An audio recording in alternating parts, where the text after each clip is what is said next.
Hello, hello, testing 1 2 3, testing 1 2 3. Testing 1 2 3. Testing 1 2 3.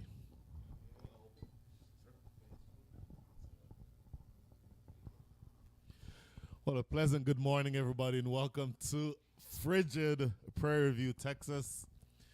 We are about 30 or so miles west of downtown Houston, and the conditions are not necessarily ideal for cricket. In fact, they're far from ideal.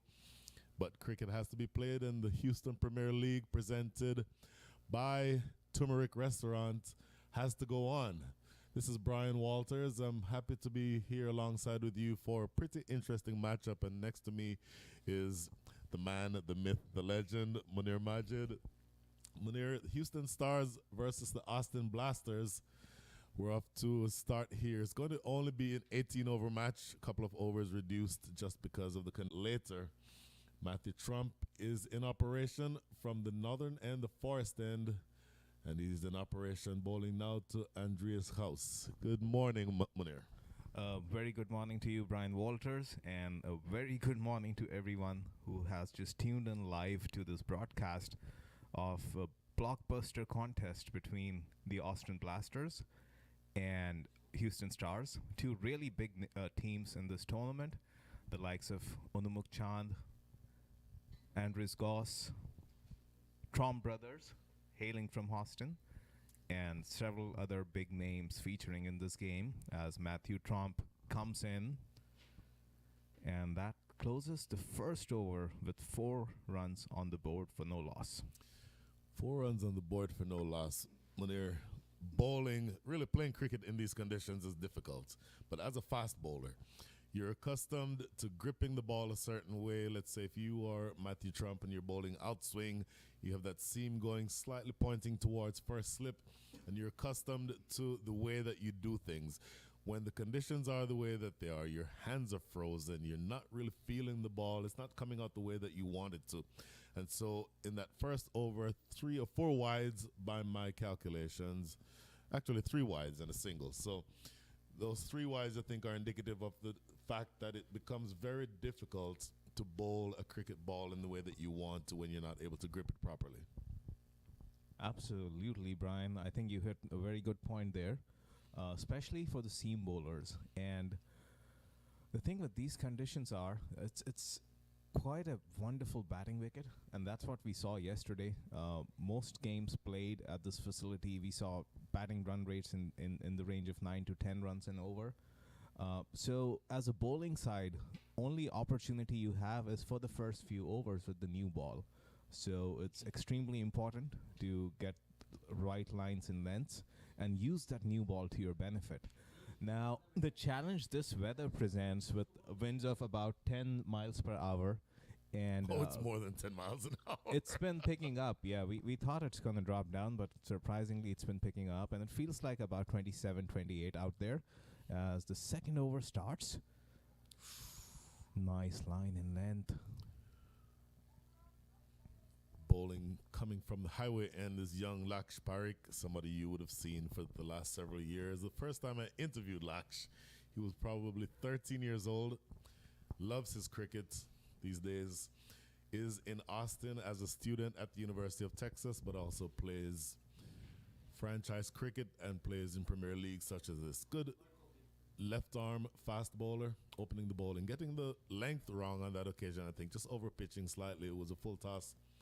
Looking to clean this up. You cannot make any mistakes against Andries Gous. He's a brilliant, brilliant batter. Both of these batters are just top of the line. Both excellent batters in the minor league system. And of course, we know about Unmukt Chand and what he's done in the past, both for India U19 and for his team in the minor league system, the Silicon Valley Strikers.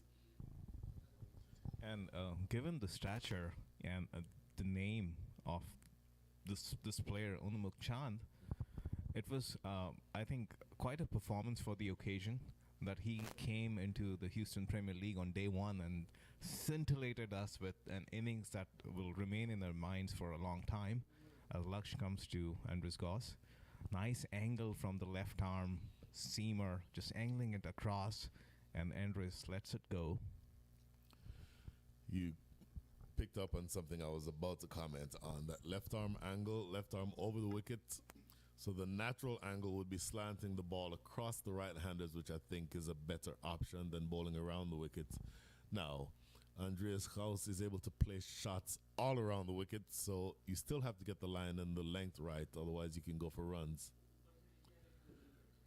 Struck very firmly, but well fielded in the covers. That was Fahad Khan.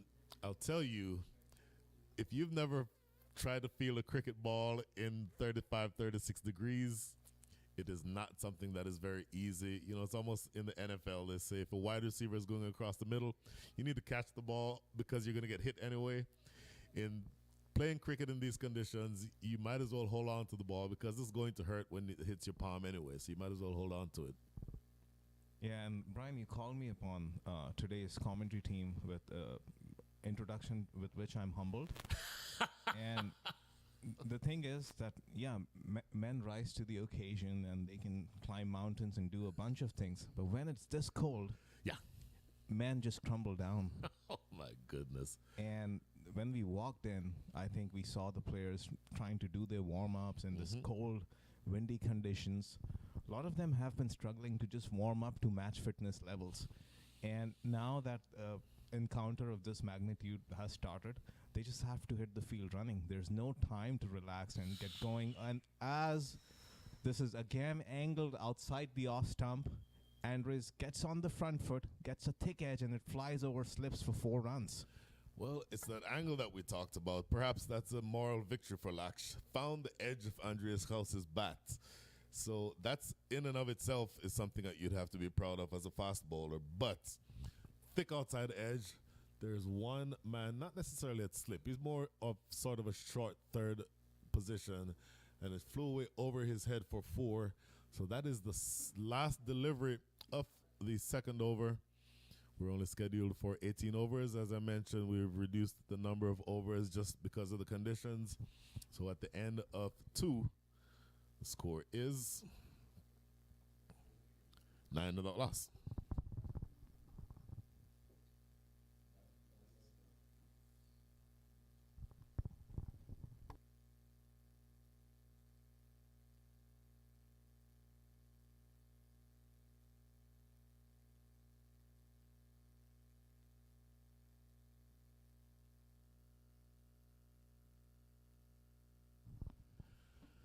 Back here per review, Matthew Trump about to start his second over. Once again, we are playing 18 overs today. So instead of 20 overs, when there's a 20 over match, there are 5 bowlers who can bowl 4 overs each.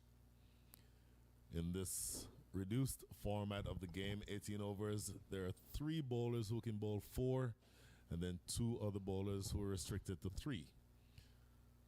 Look at that stroke on the front foot, high and hard, and runs away almost all the way to the boundary. Unmukt Chand with a very expansive drive. On retrospect, probably didn't time it as well as he thought he had. And so he assumed he was going to get 4, ended up only with a long single.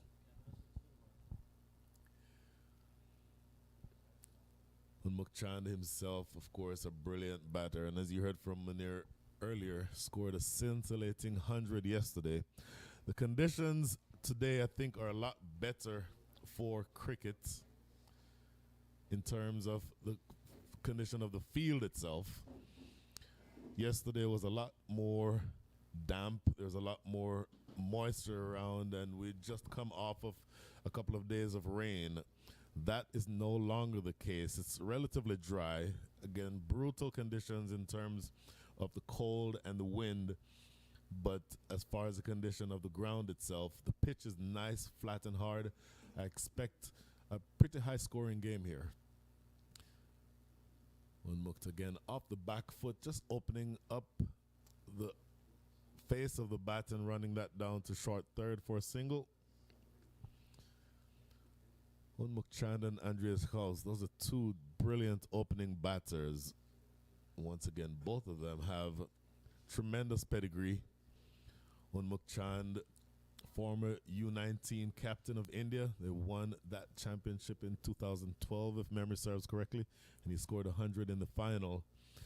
Andries Gous, wicket-keeper batter from South Africa, played U19 cricket for South Africa, and both very, very correct batters, but also both very proficient hitters of the ball. And I think from that standpoint, Andries may just have the nod in terms of the power aspect to his game. He's a much more power-packed player. Unmukt, no less effective a batter, of course, but he does it more with timing and placement and the occasional big shot. Andries can sometimes just be more of a power player than Unmukt. So just one ball remaining here in the third.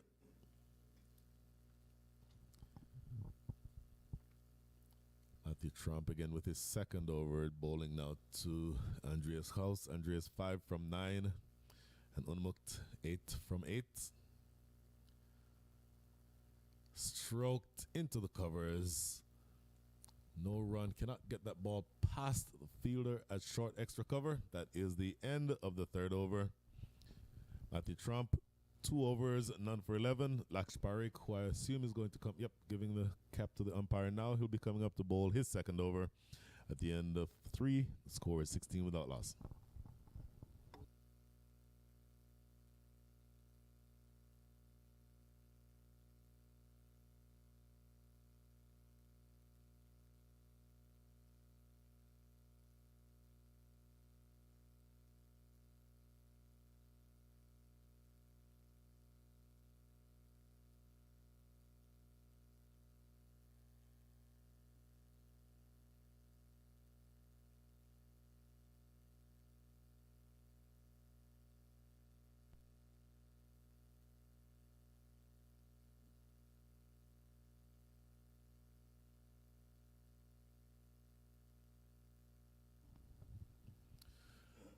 Back here in Prairie View, Laksh Parikh about to take up the attack from the highway end. Now the wind is very strong coming from the northern end of the ground, from the forest end. So Laksh is running into the wind, and definitely running into a strong wind can upset your rhythm as a pace bowler. So Laksh fires this first one down the leg side. That is umpire Ryan Suchan raising the arms. Ryan Suchan, the standing umpire right now, and then currently at square leg is umpire Myron James. So it's an all West Indian affair with the umpiring crew.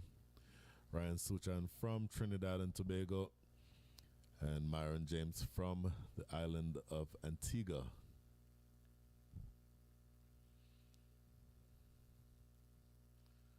Short delivery and is pounded through the offside. That's going to have the legs to run away for 4.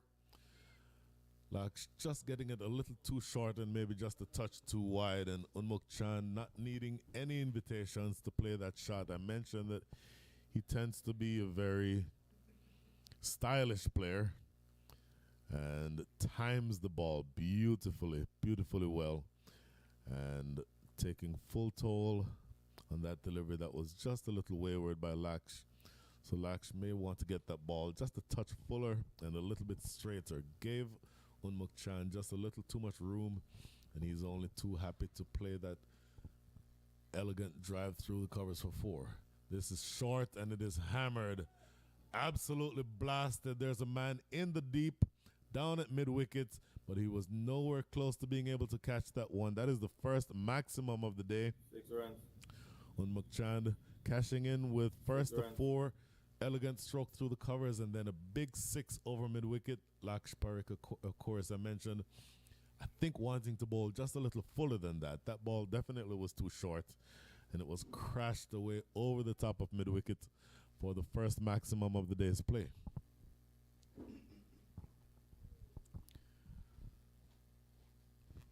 Yeah, and he seems to be carrying on from where he left off last evening. Mm-hmm.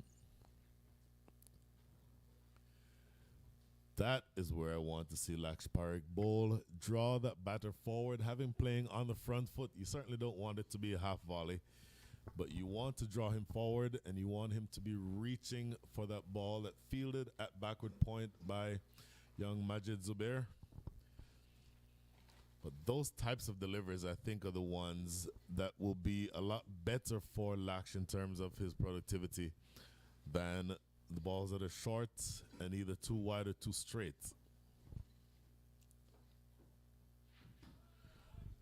Goes over the top, not timed beautifully, but it will have the legs to get to the boundary. So Unmukt Chand again cashing in on a delivery that for me still just a little too wide. And just looking here on that replay, you'll see that Suchan and just a little bit of thinking that Laksh has to do now. 15 runs already conceded from this over, with still 2 balls to come. The score all of a sudden has raced along to 31.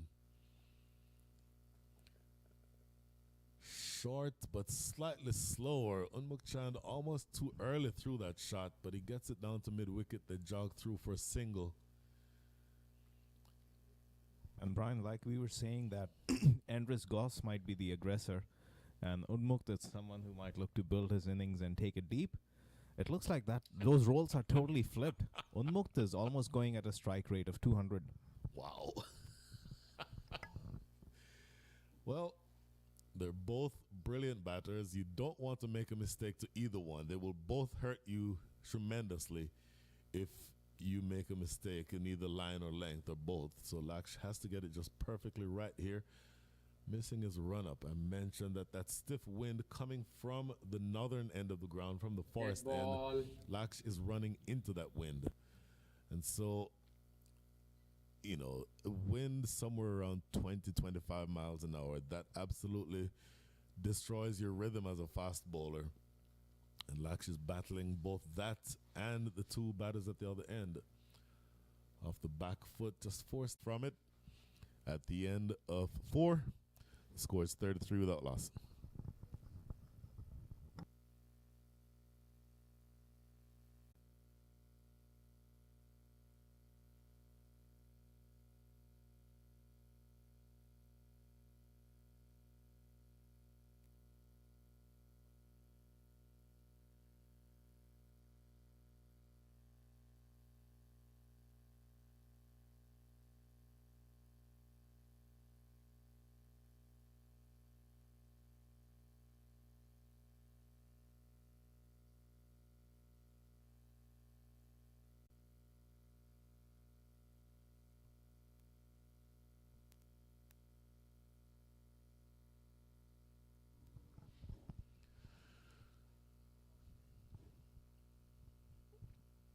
Four overs bowled. The score is 33 without loss. I mentioned that we are playing a reduced number of overs, playing 18. So one of the changes in addition to the number of overs is the number of power play overs. So instead of 6, as is customary in a T20 match, a 20-over match, the first 5 overs of the 18-over match will be deemed as the power play overs. So this is the last of the power play overs being bowled. And we'll get the name of the new bowler here shortly. In fact, if I'm not mistaken, in fact, I won't guess. This is driven into the covers. No run, bowling 2. Andries Gous. And as soon as the name of that new bowler becomes available, we'll be able to get it. Maybe you can pick up from the yelling from outside of our commentator's booth, yelling and wanting the name of the bowler. Coming in, right arm over the wicket, bowling seam, and it's struck in the air, and it's through that fielder, coming across from a deep extra cover position, not able to get all the way across to cut that off. Oh, it was a free hit in addition to a boundary. So it goes for 4. But the bowler obviously also overstepped. And umpire Myron James signaling not only that that was a 4, but this next delivery is going to be a free hit. Looks like the new bowler is Shravan Dabiru. And the last position he wants to be in is a free hit to these 2 batters. Bowling to Andries Gous, and that is hammered. What a stroke. Taking full toll of that ball. Got a little bit too full on the free hit delivery. Obviously, 0 risk in playing that type of shot. and it was a type of delivery that invited the exact shot that it received. So sailing well and truly over the top of mid-off, going all the way for 6. So Andries Gous, all of a sudden, he was the more muted of the two, but he's now getting into his craft. A 4 and then a 6. And now just dropping this one down behind point, and they jog through for a single. So Stravan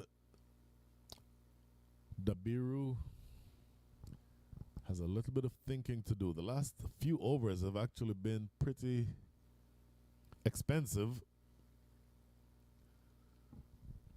Score, of course, has already raced along to 43 when there are only 3 delivers into the 5th. This is stroked just wide of mid-on.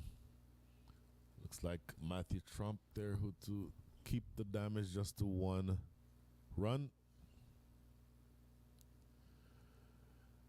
But all of a sudden, things started out a little bit sedately, but the Houston Stars are starting to open up those shoulders.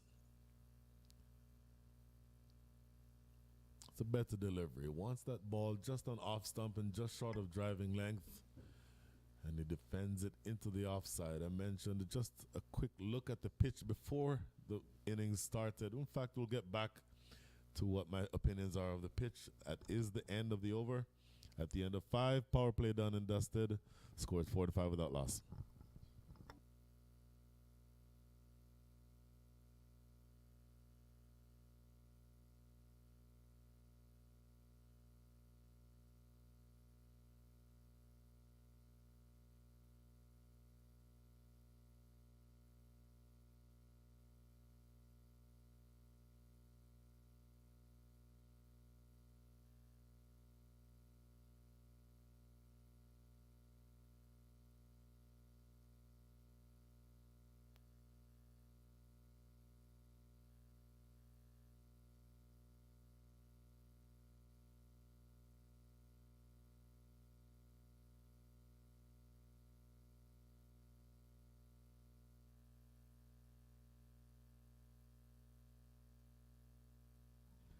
Welcome back into over number 6. As you look at our sponsors, Turmeric Cuisine and Bar, back live with wrist spin of Majid Zubair introduced into the attack. Brian, what's been impressive is that Austin Blasters have got the likes of Bert Cockley, who are pretty experienced fast bowlers, but they went for 2 youngsters in the form of Matthew Tromp and Laksh with the new ball. So the core principles of promoting youth are to be seen on the field. Well, you know that's something that's near and dear to my heart. Matthew Trump, I've only known for about a year. First came on the scene alongside his brother last year in the minor league system. Both brilliant young cricketers. Majid Zubair, I've known probably since he was 4 years old. The son of Hussein Zubair, who was a teammate of mine for a number of years. And Majid is an exciting young batter and a good leg spinner. This ball is swept. Well, I'll tell you what, 1 yard either side of that field has short fine leg that would have been 4. But let's just credit that to good field placement by Majid Zubair. Ends up being a dot ball. Talking of teammates, Brian, I'll come back after this ball from Majid. Again, nice line and length, flighting the ball. It does appear he's getting some purchase from this wicket. So, talking of teammates, Brian, anyone in Texas or Houston Cricket League or leagues around the state who hasn't been a teammate of yours? You've been around the block, my friend.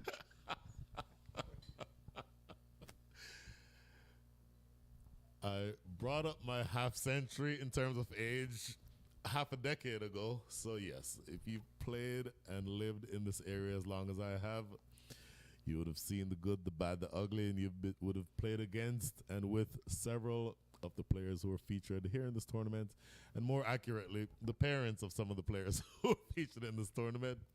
That is the end of the over. 4-7 without loss.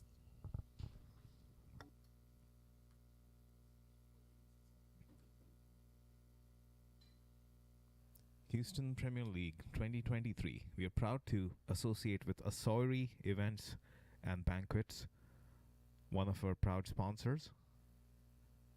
The venue for 2023 Gala, Asoiri Events.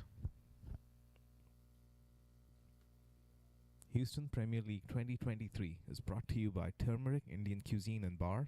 They're located in Katy, Texas, right across from Costco Wholesale. They are a new establishment and are definitely worth checking out.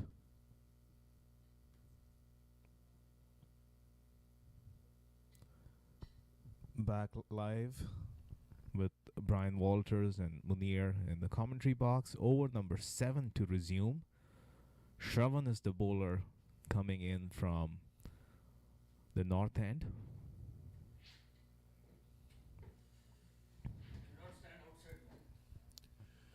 I'll just work down to Matthew Trump coming in off of the boundary at long on. So the scores: Andries Gous 18 from 18 with 2 4s and a 6. Unmukt Chand 27 from 19 with 3 4s and a 6. Some of you who follow Houston Premier League on our social media and Facebook must have seen that post with all the stats from day one. And one thing we did say was Shehan Jayasuriya, with 2 innings, was leading the scorers chart with about 112 or 113 runs. Unmukt was breathing on his neck, just 6 runs shy of Shehan with that brilliant 100. He has overtaken, and now he's supposedly, if we had a title for Orange Cap, he's the one holding it right now. Well, I don't think that there's any surprise that those two would have been at the top of the charts. Both Shehan Jayasuriya and Unmukt Chand, teammates with the Silicon Valley Strikers. And in fact, this past minor league season, they were both ranked at the 2 top slots throughout the entire minor leagues. Shehan Jayasuriya number 2 and Unmukt Chand led the rankings in terms of overall utility as a batter. I think Unmukt, if I'm not mistaken, had the highest number of runs for that past season. If there's number 692 sticks in my mind, I think that's the number of runs that he scored last year. And I think in the year where Silicon Valley went all the way to lift that first title, he joined the Silicon Valley setup mid-season, and he still went on to be the top run scorer. So that just tells you the kind of accumulator this man is, how he goes about his innings as Shravan continues from the south end. So, first delivery just worked, or the most recent delivery worked into the offside for no run. I think you may be right about that, Munir. I do remember him appearing almost halfway through that innings in that season. I think he definitely missed the first several matches and then joined a little bit later. Mangesh on the site has corrected us that Unmukt played the entire season. The debate will be settled when we pull up the stats. But Brian, I do recall Houston's youngster Aaron Kearney when Unmukt was in his element last evening. He was told by Captain Ahmed Butt to try and bounce him. The next ball was on the parking lot when Aaron tried to bounce him. Now Shravan tries the same thing. I think the captains and the bowlers are not reading the script. No. There are a number of ways to get Unmukt Chand out, I would think. He's not, a deity, even though he comes across like one. But there are ways to get him out. I don't think the recipe for getting Unmukt Chand out is to bowl short. I just don't think so.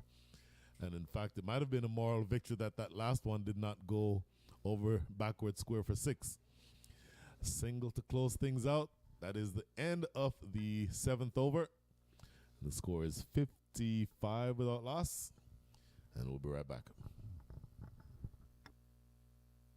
Houston Premier League 2023 is brought to you by Turmeric Indian Cuisine and Bar, located in Katy, Texas. Proud sponsors of HPL 2023. Turmeric Indian Cuisine and Bar.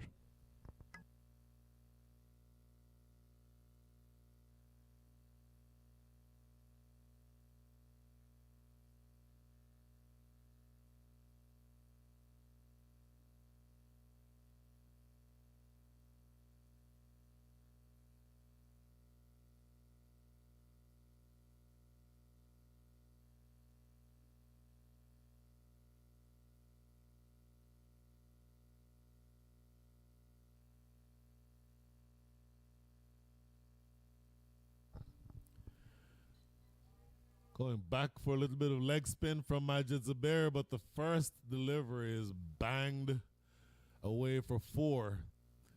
In fact, didn't follow it off the bat. That might have been a sweep right around the corner. And racing away for 4. So the Stars actually scoring at a very healthy rate. Before that delivery, they were scoring at the rate of 7.86 and over.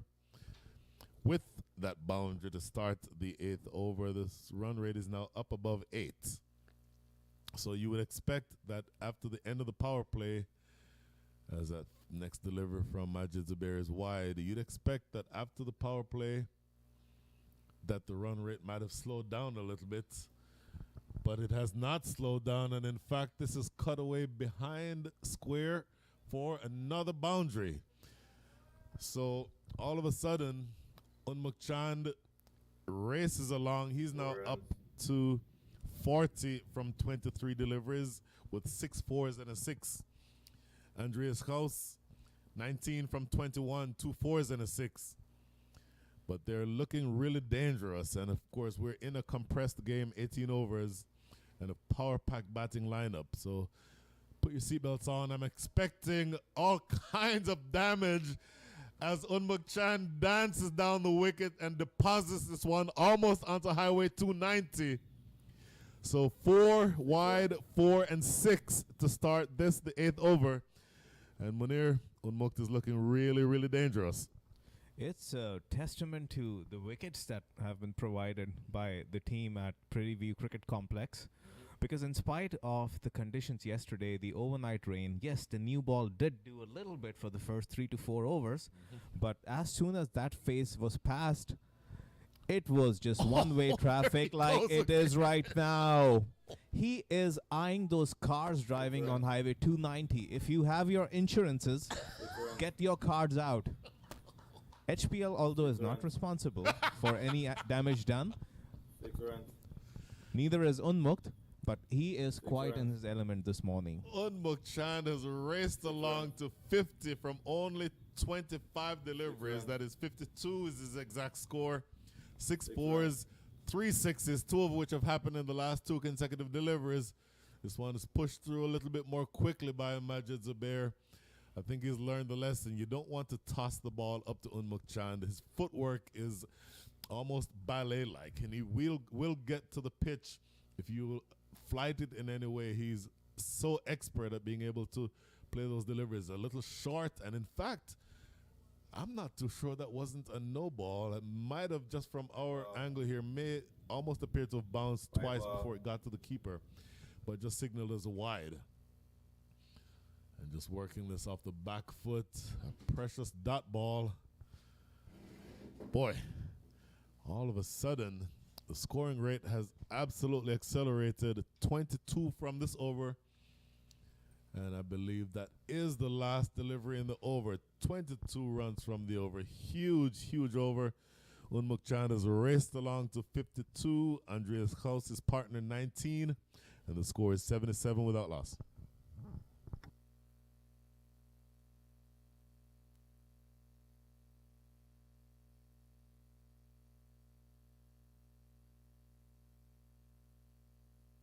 Turmeric Indian Cuisine and Bar, located in Katy, Texas, is the proud sponsor of Houston Premier League 2023 edition.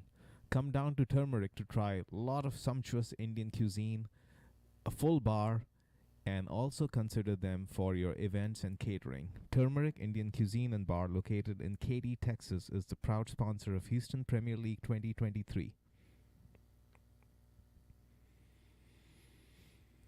We're back live with over number 9.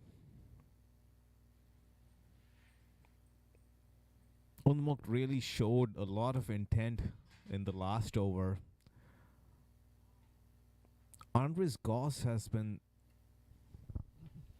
has had to settle with just uh, rotating the strike and giving the strike back to Unmukt, who's going at a notch of almost a strike rate of 200 right now, with those two towering sixes of Majid Zubair.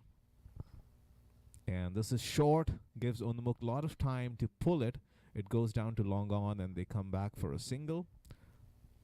Brian, the thing about Unmukt's batting, especially what we saw in the last over, is facing wrist spin and trying to go downtown. You really have to time when you come out of the crease.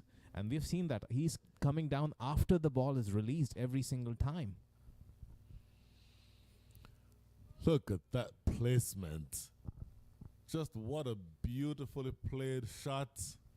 This time by Andries Gous, splitting the gap between deep mid wicket and wide long on. And another boundary.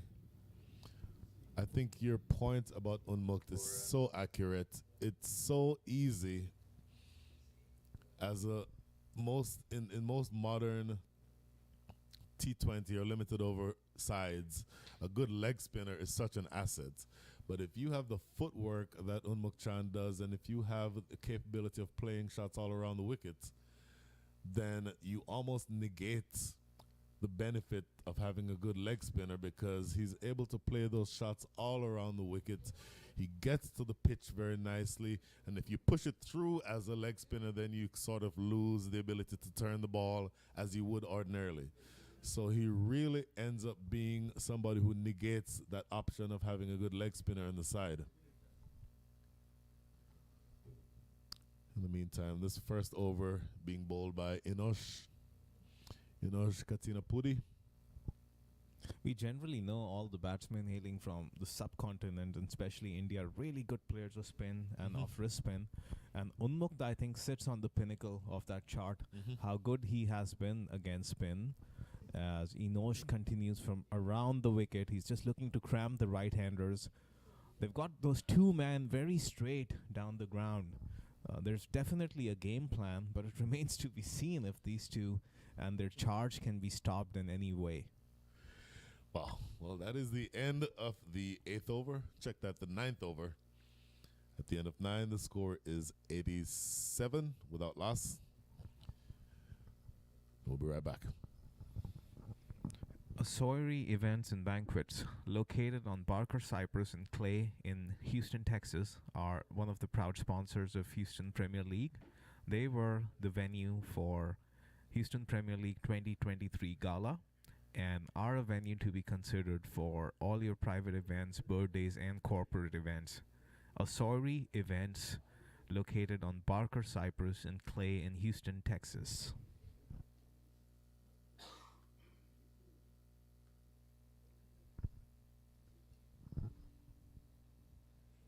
We're back live in over number 10. Brian, going by that good old logic, halfway down the innings in a T20, you would add around 1.5 times that score with 10 wickets in hand and with so much firepower. Goodness. Are we looking like getting to a 230, 225 in this game? And even in 18 overs. You know, I hate to even agree with that, because it sounds so preposterous that in an T20 or a T18 match that you'd be looking at a score in excess of 200, but it's actually the way that it's setting up. And as a reminder, we're playing on natural turf wickets with the variability generally that you could expect. So we're not playing on a concrete wicket where it's much easier to score. But these two have blunted everything that's been thrown at them by the Austin Blasters so far. And I'll tell you what, this one is pounded wide of mid-wicket for another boundary. That is Andries Gous at his best. He's now up to 31 from 26 balls with 4 fours and a 6. Boy, I hate to agree with you. We, in theory, could be looking at a score approaching 200. It almost sounds preposterous to say But with this pair at the wicket and looking at the batters to come, you still have not seen Justin Dill. You've not seen Sujith Gowda. There is all the chance in the world that the scoring can continue as heavily as it is going right now. And Brian, the thing about these wickets, you spoke about AstroTurf and concrete wickets. The thing that's very different when you compare just turf wickets. We've seen wickets which have that glossy sheen, and they are just dead wickets who are rolled in, and they're nice and firm.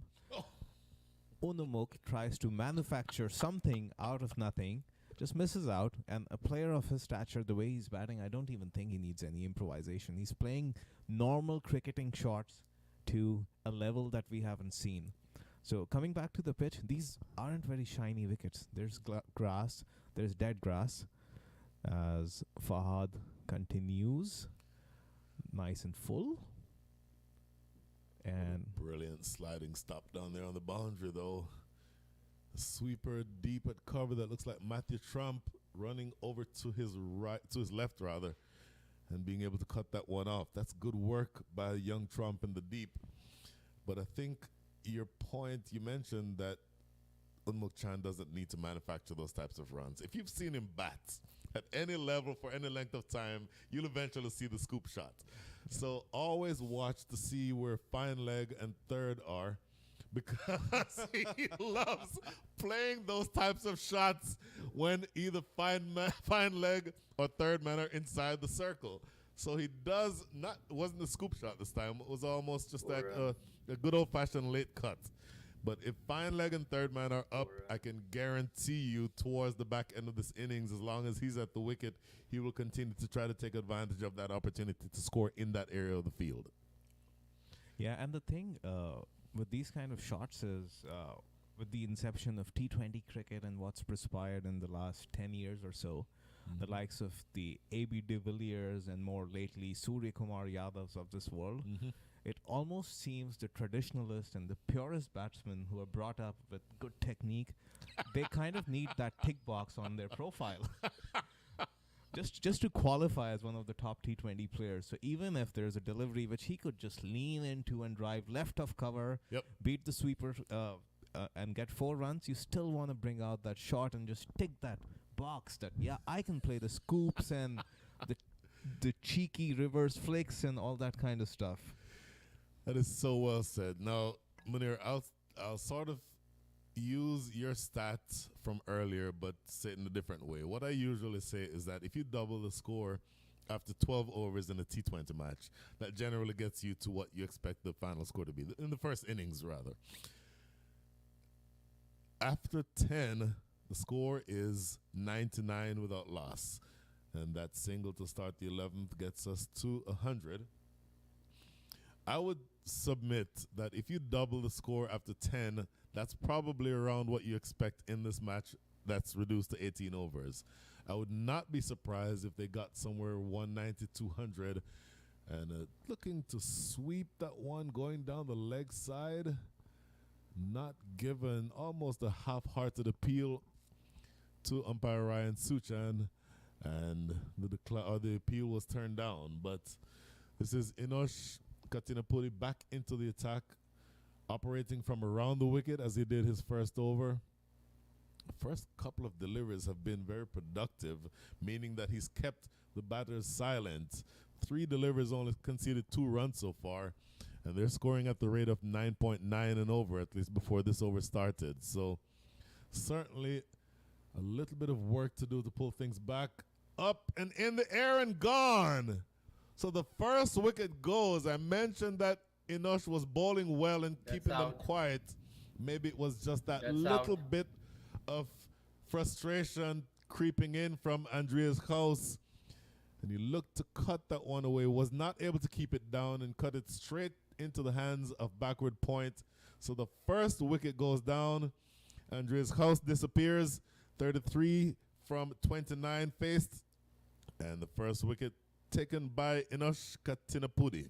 Brian, look what Unmukt is attempting or practicing. I think we've been on the money this morning, right? The coffee did work. The coffee did work. And I'll tell you once again, I think Unmukt is one of the most exciting batters to see anywhere. The longer he stays at the wicket, the more the chance that you'll see those innovative reverse sweeps, scoop shots, late cuts, anything that is scored behind the wicket on both sides of the wicket. Those are the types of shots that he likes playing the most, I think.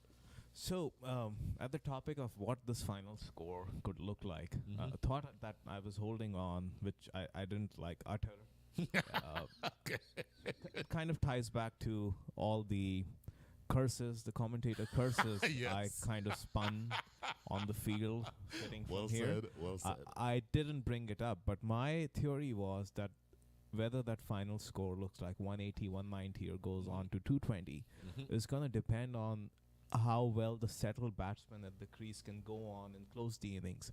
It may not be very easy for someone to walk in and just hit the ground running.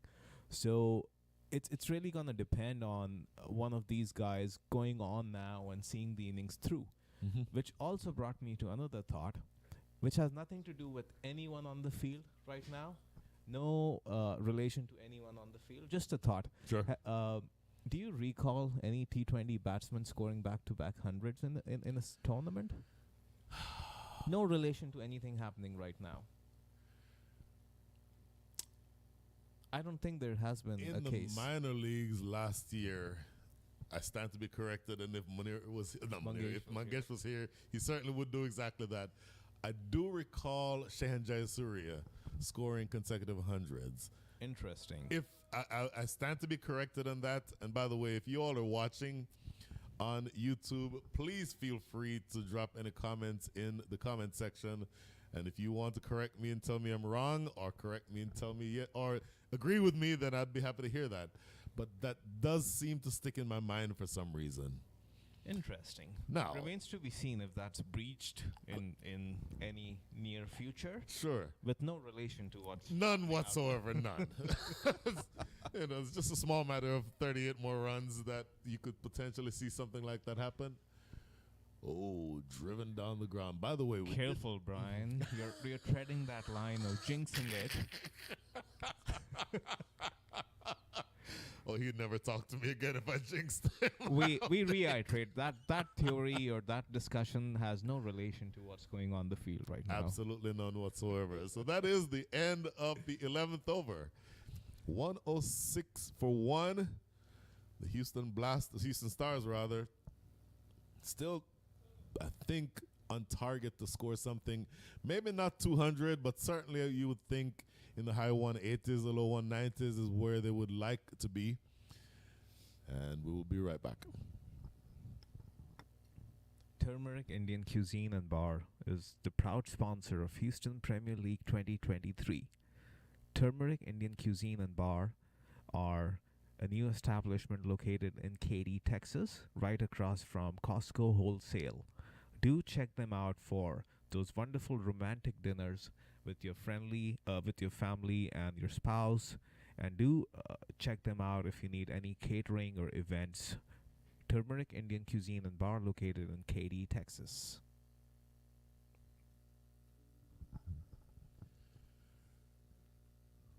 So the Houston Stars, 106 for 1, the two batters at the wicket. Unmukt Chand is 62 from 35, and partner who just joined him 2 deliveries ago, Sujith Gowda. This is Fahad back into the attack, bowling his now second over. First over went for 12 runs. I mentioned a couple of, maybe several overs ago, that Unmukt Chand was the number 1 batter in the tournament this past year in the minor leagues. And the number 2 was his partner, at least his teammate, Shehan Jayasuriya. Well, number 6 in the leagues for this last season, as this is swept away behind square, well stopped by the fielder at short third, it looks like. The number 6 batter in the most recently completed season was Sujith Gowda. Sujith plays his cricket for the Dallas Mustangs.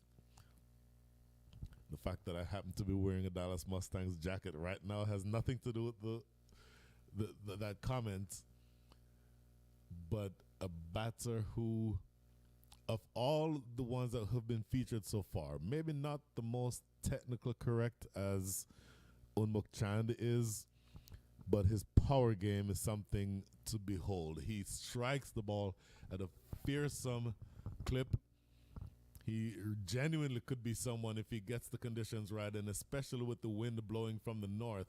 From this end, I do believe if he got it up in the air, it could actually, we've said a couple times, hitting the ball onto the Highway 290, he's one person who could actually do that. And this is a wide going down the leg side, and they scramble. A single on top of that. So a couple of free runs gifted by the Blasters to the Houston Stars. We are 3 legal deliveries into the 12th over. So after this one, only 6 remaining. And 109 for 1 with a well-set Unmukt Chand at 62 from 36. And Sujith Gowda, 7 from 4. Bang! In the air. And it goes over the top of mid-wicket for 6, I believe. Yep. Signal by the fielder jogging across. For a split second, it looked like deep mid-wicket was in with a shout. And in fact, he may have just misjudged that. I think he came in just a little too far. Had he been back on the rope, he may have had the chance to catch it. But it does go for 6. Sujith Gowda, I think I mentioned his power hitting. I think you saw some evidence of it right there. Oh, look at this. I just got confirmation. Mr. Lavkesh Kalia, who is, of course, you know, very closely associated with the Dallas Mustangs, just got a message from him. Shahan scored back-to-back centuries, 112 against the Tigers, 115 against Michigan. Would expect nothing less from Mr. Lavkesh, given his love for cricket and all he does. So, one thing I'll tell you about Lavkesh after this ball. Again, nicely played by Unmukt. 2 fielders converge. They keep it down to 1. So the revival of the Houston Premier League, a lot of you know that Houston Premier League, the inception happened back in 2010, 11, and then there was a drought for several years. And up around 2016, some of us volunteers formed an organization called Punch, which is often misinterpreted as a sucker punch, which is not. Punch stands for Pros United Network for Cricket in Houston. And that's the flagship under which we restarted and rebooted the Houston Premier League. But the first ever event done by Punch was called the Houston T20 tournament. Wasn't a HPL model, but very similar. And the team that went on to win that was Punjab Lions. And that's owned by Mr. Lavkesh. Yep. That franchise has been active in the USA for quite some time. They've played a lot of tournaments. And now they also have gone on to own the Dallas Mustangs, who are a powerhouse franchise in local minor league cricket. Next over, and my goodness, that's gone some distance from Unmukt. Well, Unmukt Chand, we mentioned that he's very well set, and you have only after that delivery 5 overs and 5 balls to go. So this is the time, if you were to sort of keep an eye on, you know, a certain landmark, that this would be time for him to push on in that direction. And of course, Lavkesh also reminds me that the next game after the 2 centuries by Shahan Jayasuriya, that Unmukt scored 100 in the next game against 104 in the next game against San Diego. By the way, I have no idea what landmark you're talking about. doesn't ring a bell.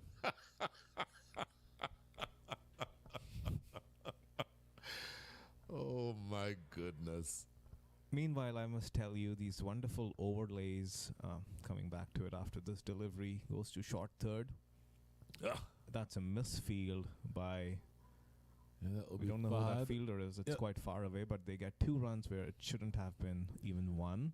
So these wonderful overlays of umpire signals that you're seeing on our screen. Innovative, I love it. Thanks to our panel of HPL officials, Owen Brown, Myron James, Sadiq Khoja, who modeled these signals for us in our HPL studio. We're ever so trying to innovate and get new things. Couple of things that we haven't been able to do is get a drone out today and also have your ball tracking cameras, because it's been just too brutal for our volunteers to be out there. If you're constantly on the move like these players are, the body keeps warm, but just being stationary, it's brutal out there. Which also brings me to the umpires, that what a job they are doing. And Brian, you were out there. The weather wasn't as severe yesterday, but it was, I think winds were much stronger than what they are today. Tell us a little bit about your experience from that venture last evening, especially. You know, there's a very famous Jamaican. When I say his name, you'll immediately know it.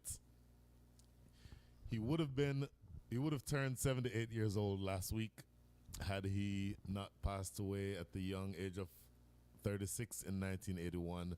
Of course, I'm talking about Bob Marley. Bob Marley had one of his most famous songs, Coming In From the Cold. Me sitting in this warm, I would say 70-degree commentator's booth reminds me of that song, because the conditions yesterday, it's cold today. Temperature-wise, it's colder, but at least there's some sun. Yesterday, there was no sun. Temperature maybe high 40s, and I was standing at the south end, so the wind from the north was blowing constantly 30 miles an hour directly at me. So I will tell you that umpiring under ordinary circumstances is not an easy job. Umpiring in these conditions, all my respect for umpire Myron James, umpire Ryan Suchan, and the other umpires who you just mentioned, Owen Brown, Sadiq Khoja, and everyone else who is umpiring today, because it is absolutely not easy, and they do it with such professionalism that I think it's worth calling out how good a job that they're doing.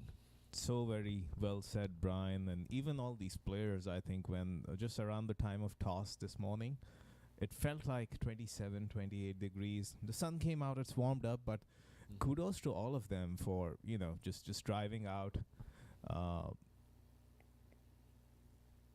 leaving the comfort of their homes, and of course they'll be playing cricket over the weekend. Their wives and girlfriends and family members who are making so much of a sacrifice. And in the words of the reggae king Bob Marley, no woman, no cry.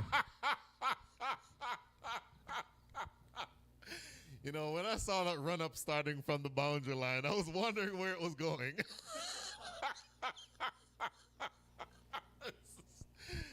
You managed to bring that run-up it's a Michael Holding type run-up from 55 yards away that exploded at the end with a brilliant delivery on off-stump. Very well done, sir.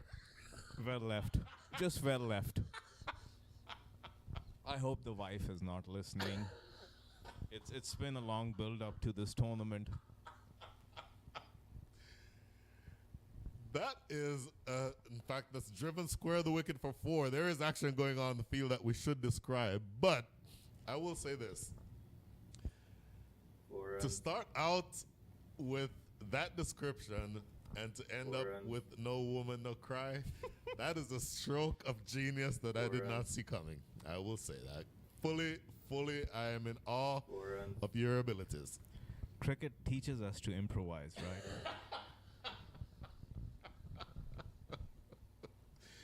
In the meantime, score now 136 for 1. Hammered. Oh, he does not move an inch. That flies. That may be the biggest 6 that he's hit all day.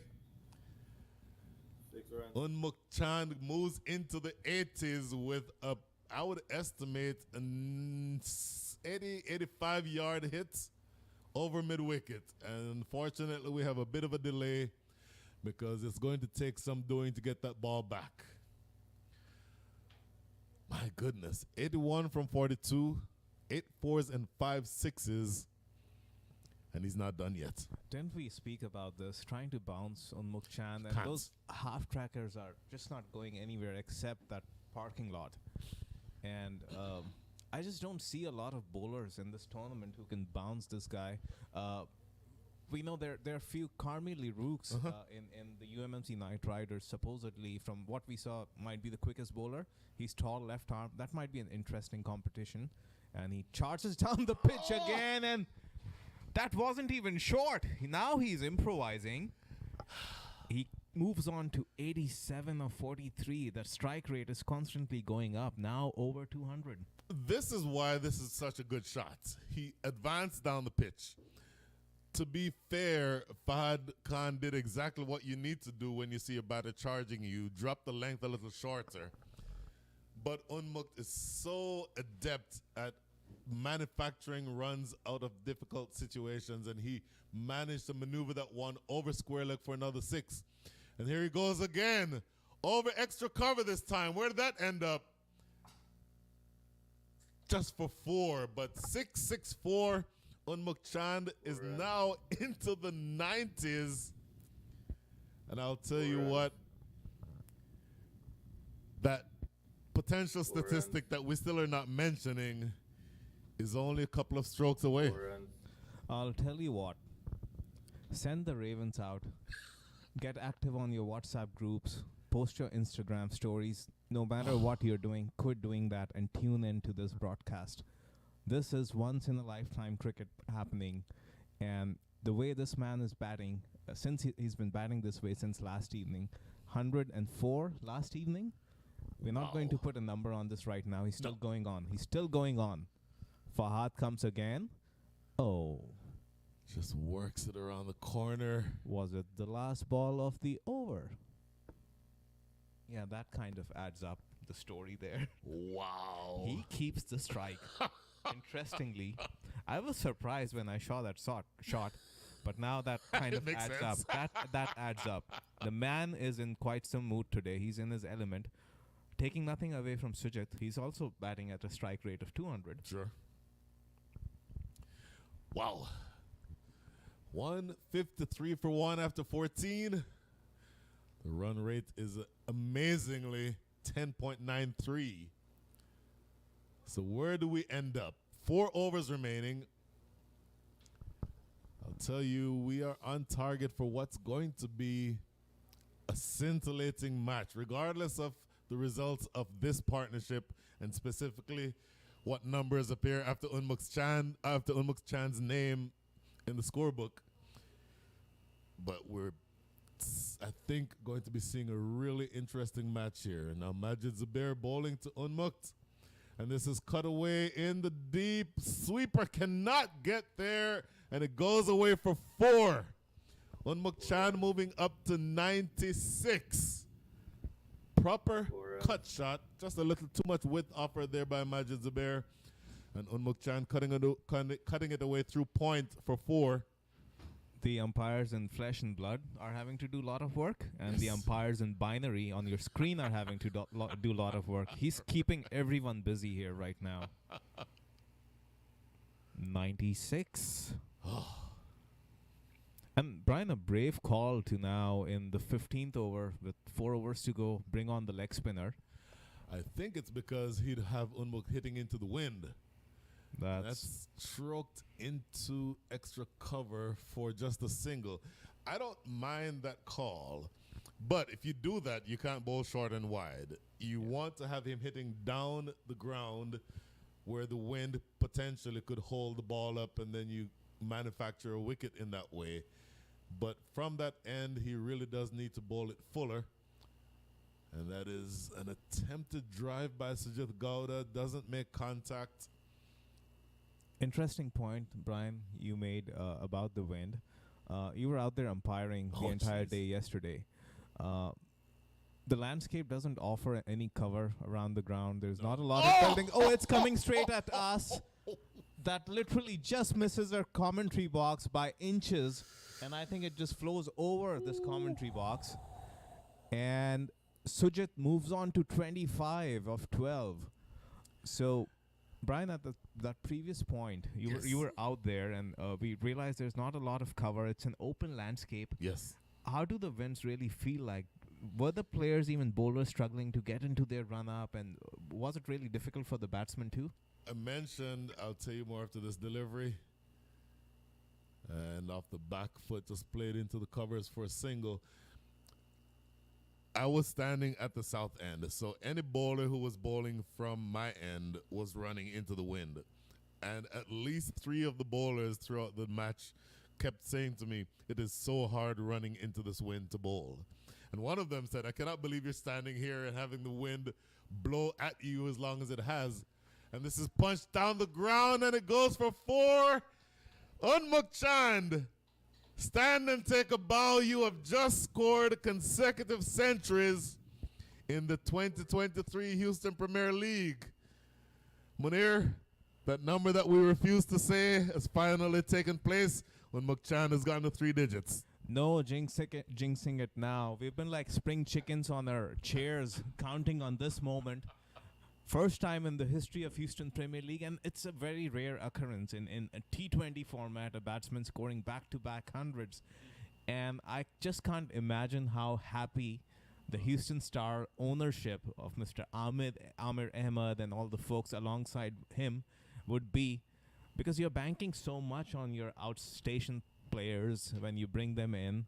A lot of local players and outstation players and U21s form your team, but the overseas imports are the one who could really make or break, And Unmukt Chand, when you've delivered 2 back-to-back hundreds, he's already done so much, but he's still looking to go on and on in this tournament. Unbelievable batting from a champion batter. Unmukt Chand, we've spoken before about his pedigree, but you need not know about his pedigree. Just look at what you're seeing right on your screens in front of you to know that this is one of the more special batting talents that you'll see anywhere in the world. And this looks like Matthew Trump back into the attack, coming this time from the highway end. And as he did to start the match, starts this spell with a wide. Looking at the replay, just a little too far outside off stump. And then to add insult to injury, that ball was not collected cleanly by the keeper, and they run through for an additional run. So 2 wides to start this, the 16th over. Matthew Trump has figured so far.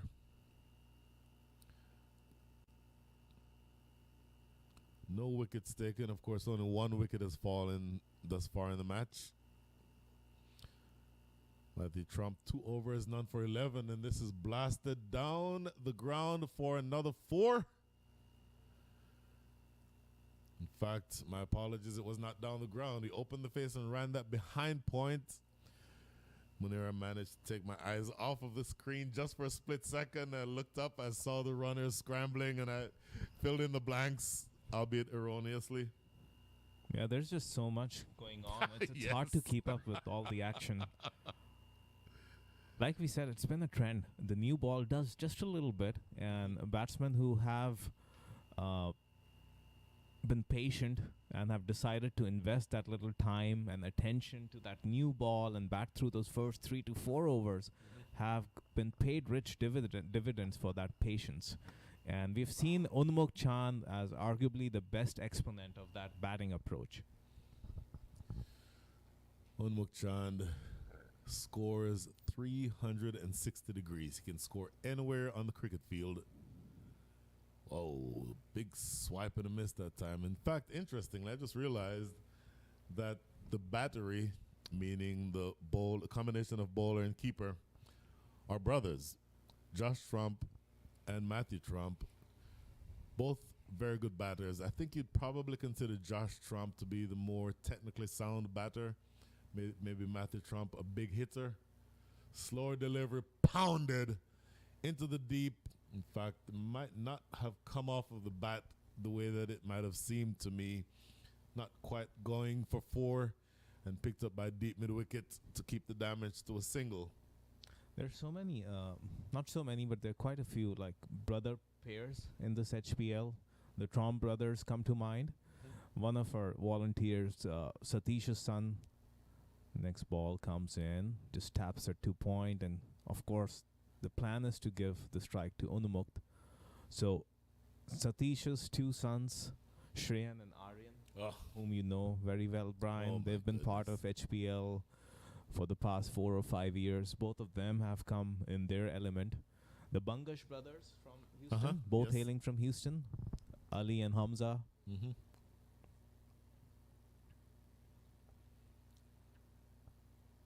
Matthew. Bang! Where does that end up? Over extra cover for yet another 6. Unmukt Chand. You know, there was maybe a touch of let's keep it in the V as he approached his 100. I guarantee you now that if there's anything even remotely close to being scored off of, that he's going to be going for his shots. You're only looking at another 2 overs and 2 balls. Unmukt Chand already with 112 against his name. The score 183 for 1. So, Munir, I think your number might be the one that we're looking at here in terms of an overall score. This is played in the deep. I think that's Laksh Parikh out there sweeping. And then an overthrow, I think, results in 3 runs. That will not make the captain, David White, very happy. And one thing we did say, Brian, was the projected scores were subject to one of those opening batters batting through. Yes. And that 180 could easily become a 220. Mhm. And that's what Unmukt has done. My goodness. Although Sujith has hit the ground running and he's also batting at a notch, but I think still having somebody like Unmukt batting at 100 plus and seeing this innings through to a conclusion makes a big difference.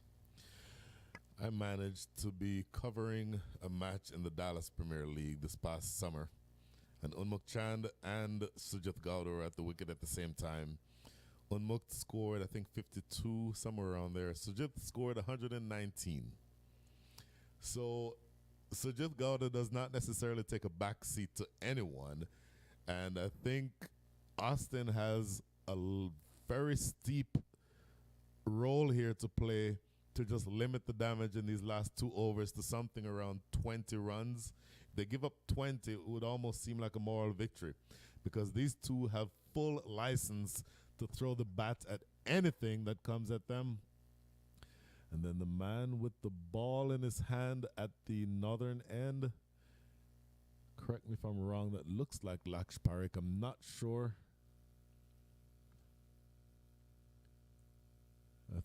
Think that is Laksh, but anyway, I would not want to be the one with the ball in hand right now bowling to Unmukt Chand with 115 against his name, and yes, that is in fact Laksh Parikh. Here is left arm over the wicket. I'll tell you what, if he can bowl 5 more like that, he will be extremely happy. Bowling over the wicket. And that angle very, very full and not providing any room at all for Unmukt Chand to play one of those expansive strokes. Now, you have to factor in the possibility of Unmukt manufacturing a shot from nowhere. But from Laksh's perspective, you just want to keep that ball exactly where that first one was. Short of a length this time, but only knocked down the ground for a single, and you'll take that. If you get singles at this stage of the innings, then you're doing what you need to do as a bowler. Good start to the over by Laksh. I think, Brian, one silver lining amongst all of this assault from Unmukt is all these youngsters who are getting to face him up. Aryan Kearney yesterday, Trom Brothers today, Laksh Parikh. They must be, it's quite a learning experience for all of them. As Laksh comes in, it's just slightly short of good length. It doesn't really come on. Sujith was looking for the big hoik between long on and mid wicket, but it just safely lands outside the 30-yard circle for a single. Wow. It's good bowling. It's good thinking bowling. It was slightly slower. So the length was one that could easily be pulled away, but it was at a slower pace, took the pace off, and he got away with that. Full and hammered. In fact, not hammered, just dribbling down to extra cover. So 4 deliveries in this over so far, and Laksh Parekh has only conceded 2 runs. Sometimes in these kind of situations, when you're bowling at the death, one line of attack that tends to work is just pulling your length back, just back of length, and trying to hit the splice of the bat. Sure. I think Laksh has come with that plan, because missing your bearings on the Yorker could be very detrimental at this point. Oh! He goes slightly full, and there is a chance of being caught, and it has been caught. Unmukt Chand is dismissed.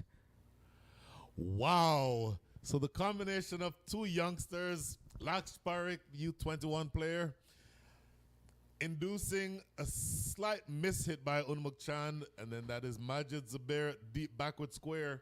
It was mishit, but still almost carried all the way down to the boundary. But Majid Zubair coming in off of the ropes, probably 2 or so yards, and completing what for him is a pretty straightforward catch.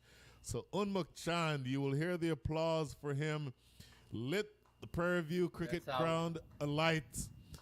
That's out. 116 from 58 balls, 12 fours, and 7 sixes. What an absolute brilliant innings by this Indian champion. Yeah, and like we were saying, Laksh hasn't been bowling it very full, so it wasn't that kind of half volley where Unmukt could just use the pace of the delivery and flick it and simply time it over that fielder. It being slightly short didn't come onto the bat as Unmukt could have expected, and that's why he didn't get the range, because every other shot he's hit, he's cleared the fence by quite some distance. So smart bowling by Laksh, and we know him as somebody who uses a lot of variety, varies his pace. Yep. I think amongst the international setup, Mustafizur Rahman is somebody who comes to mind. Great comparison. It doesn't get any easier. Justin Dill joins Sujith Gowda at the wicket, and his first ball is knocked into the covers for a single. What a brilliant over by Laksh Parekh. The 17th over goes only for 3 runs, and he takes a wicket. So I mentioned if they got through those last 2 overs, averaging somewhere around 10 runs, that they'd be satisfied. Well, Laksh Parekh has bowled, I think, probably in all context, the best over that we've seen so far bowled today. Takes the wicket of Unmukt Chand and only concedes 3 runs. That will be something to look forward to as we go to the end of the 17th. If you look at this worm, you're seeing it's been one-way traffic. It's all climbing up, but look at that last over from young Laksh, how it steadies and flattens. Yep. And that's what Laksh can do. He is developing into a death over specialist. So the last over to be bowled by Matt Trump. And it's defended. Justin Dill stroking it down the ground to mid-on. So only 5 deliveries remaining in this innings. Once again, as a reminder, we are playing an 18-over match. Slightly reduced because of the conditions this morning. So only 5 balls remaining. Still a pretty steep mountain to climb. But Austin has made some comeback here. Boy, look at that delivery. It is lofted well and truly over square leg for probably the biggest 6 that Sujith Gowda has hit today. He moves up to 34. The score to 196 for 2. And if Laksh Parekh used the conditions and went pace off and changed things enough to keep the batters off balance, I think Matt Trump can learn a little bit from that approach. And one thing you do learn is you do not bowl at Sujith Gowda's body at pace, because that ball will end up exactly where it ended up just now. For me, the biggest 6 that Sujith has hit, and very potentially the biggest 6 of the match so far. Yeah, and as we look at the stats of Sujith, he's played 2 games so far for the Stars. He's known to be an aggressor locally in these leagues, and he could be a strong finisher for the Stars right here. It's almost certain they might go on to breach that 200-run mark, and that's going to be a big psychological win for the Stars.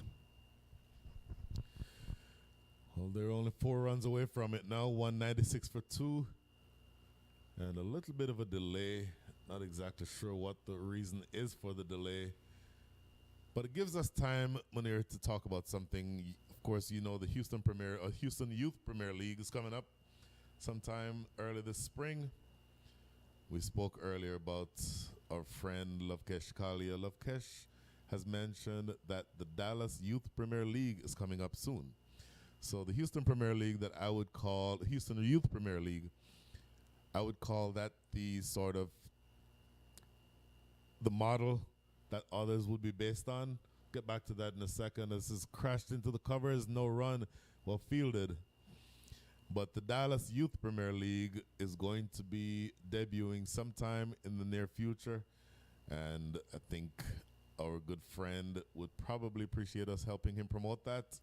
So everyone listening, keep an eye out for information regarding that tournament when it does start. Next delivery, knocked into the offside and kind of lost where it went. Looks like it went all the way for 4. Sujith Gowda forcing that away off the back foot. And a pretty straightforward boundary. And that brings up the 200, Munir. So there's that psychological boost that you were looking for. 200 on the board in 17 overs and 4 balls. That will be something that is in the back of the minds of the Austin Blasters as they start mentally preparing to come to the wicket. They still have a couple of deliveries to face here, though, and Matthew Trump has to finish this over and this innings out strongly in such a way that limits the damage. Sujith Gowda up to 38 from 18. So he's just under strike rate of, in fact, just over a strike rate of 200. Wonderful to hear about the DYPL, Dallas Yes. Youth Premier League, and also the HYPL. Mm-hmm. They've really changed the landscape and provided some wonderful opportunities to our youngsters. Mm-hmm. Kind of feeder systems into what the Houston Premier League represents. A lot of those youths graduate and come at this level and rub their shoulders against the likes of Unmukt Chand and who not. So in the meantime, another one has been dispatched with disdain straight down the ground. Almost like tennis Brutal. forehand. Yes. That was less about timing and more about power. Almost like a straight pull. A cross-batted shot that went just passing the stumps at the bowler's end, right down the ground and bisecting that gap between long off and long on. Sujith Gowda moves into the 40s, up to 42 from 19. The last delivery of the innings coming up. Looking big. I think that's what Matthew Trump should have been doing all along. Takes the pace off and only inducing a thick edge that runs the square leg for a single. That is well bowled by Matt Trump. At the same time, there is a huge mountain to climb for the Austin Blasters, and they're going to have to bat well. I will say, Munir, the pitch is playing very well. And I think that if you were going to try to chase down such a big total, you'd want to do it on a pitch and on an outfield such as this. So this match is by no means over. We have a long way to go. At the same time, the Stars will be happy with what they've gotten so far. As we see on the summary, Unmukt Chand, 116 big runs from 57, ably supported by Sujith Gowda and Andries Gous. And there's the full scorecard. Unmukt Chand, 116, Andries Gous, 33, Sujith Gowda, 43. Justin Dill only facing 2 deliveries, getting a single off of each one. And so the final score, 205. What an absolutely fantastic innings. The bowling, only 2 bowlers of note who had a strike rate of less, or an economy rate of less than double figures. And only 2 wickets falling in the innings. So a long way to go. But the Austin Blasters, I think, have the firepower to hopefully get them there. We will take a short 5-minute break, and then we'll be back for the chase as soon as possible. Right after that break. For the meantime, we're signing off for the moment from Prairie View. We'll see you in 5 minutes.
Welcome back to the Prairie View Cricket Complex for the start of what we believe is going to be a scintillating chase one way or the other. Brian Walters and Munir Majid back with you. And Munir, we saw on the back of a tremendous innings by Unmukt Chand, a pretty, I would say, above par score of 204. And now the Austin Blasters are going to have to bat out of their skins to overhaul such a total.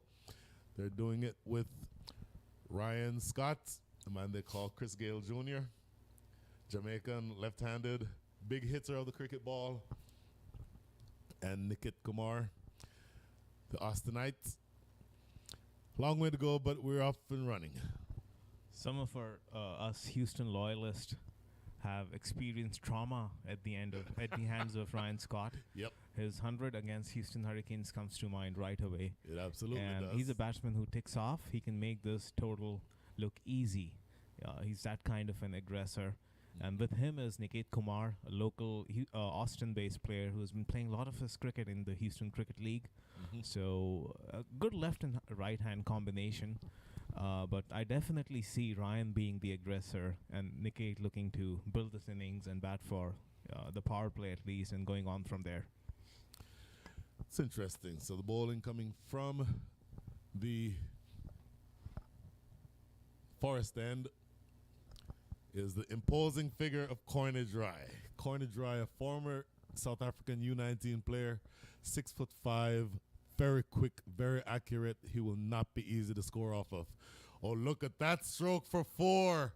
That is Chris Gale-like, opening the face. Actually, not a lot of flourish, but opening the face just enough to get the ball wide of the field. That looks like Andries Gous at cover, and it races away for the first boundary of the day. So interesting, and I'll ask you this question, Munir. I think you're accurate when you say that you expect for Ryan Scott to be the aggressor and for Nikit to play the support role. I'm wondering why Ryan Scott did not take the first strike. Does it have to do with the weather? Does he want to get a look at Corny Dry first? But Nikit, I know him as being a young man, very confident in his abilities. And it's definitely a step up for a lot of these local players to go up against the likes of Corny Dry as this one. Fizzes past the outside edge. A lot of pace on that delivery. So to sum it up, I don't have a good answer. You went a long way to... That was another run-up that started down by the side screen, but this time you pulled out of the run-up at the end. So 3 deliveries in, we're 5 without loss, which means just the small matter of 200 more runs to go from another 105 balls. Short delivery, Ryan Scott does well to ride the bounce. Corny Dry, I mentioned, somewhere around 6'4", 6'5". Tremendous bowler, plenty of pace, and he's not going to be an easy bowler to score off of. Having watched him historically for the last several seasons, I would think that he's much more dangerous in the opening overs of a match. Generally, I think his level of success is higher in the beginning overs than towards the back end. So his opening spell here will be very important. And this is pulled away. Didn't time it very well, but it's still going to have the legs to reach the boundary. Wide of mid-on. Of course, we're still inside the power play. The first over of the match. So 5 overs of worth of power play where only 2 fielders can be outside the circle. And there's no one in the deep in that area between mid-on and mid-wicket. So another boundary. And Ryan Scott knows that he has to take the bull by the horns here. There is no other way of going about it.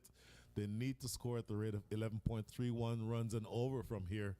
So they absolutely have to go all guns blazing. That last shot was so Chris Gale-like as Corny comes in again. And he leans into this one, but couldn't pierce that 30-yard ring of fielders. As the first over ends, it's 9 for no loss.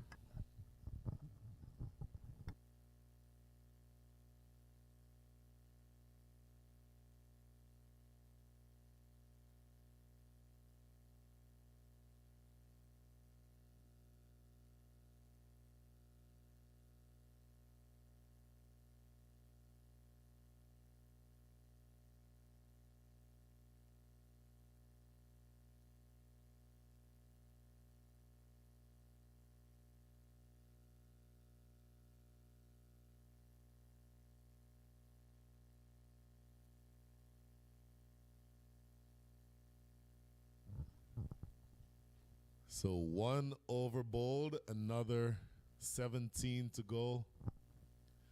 So 102 deliveries in which the Austin Blasters need to score 196 runs.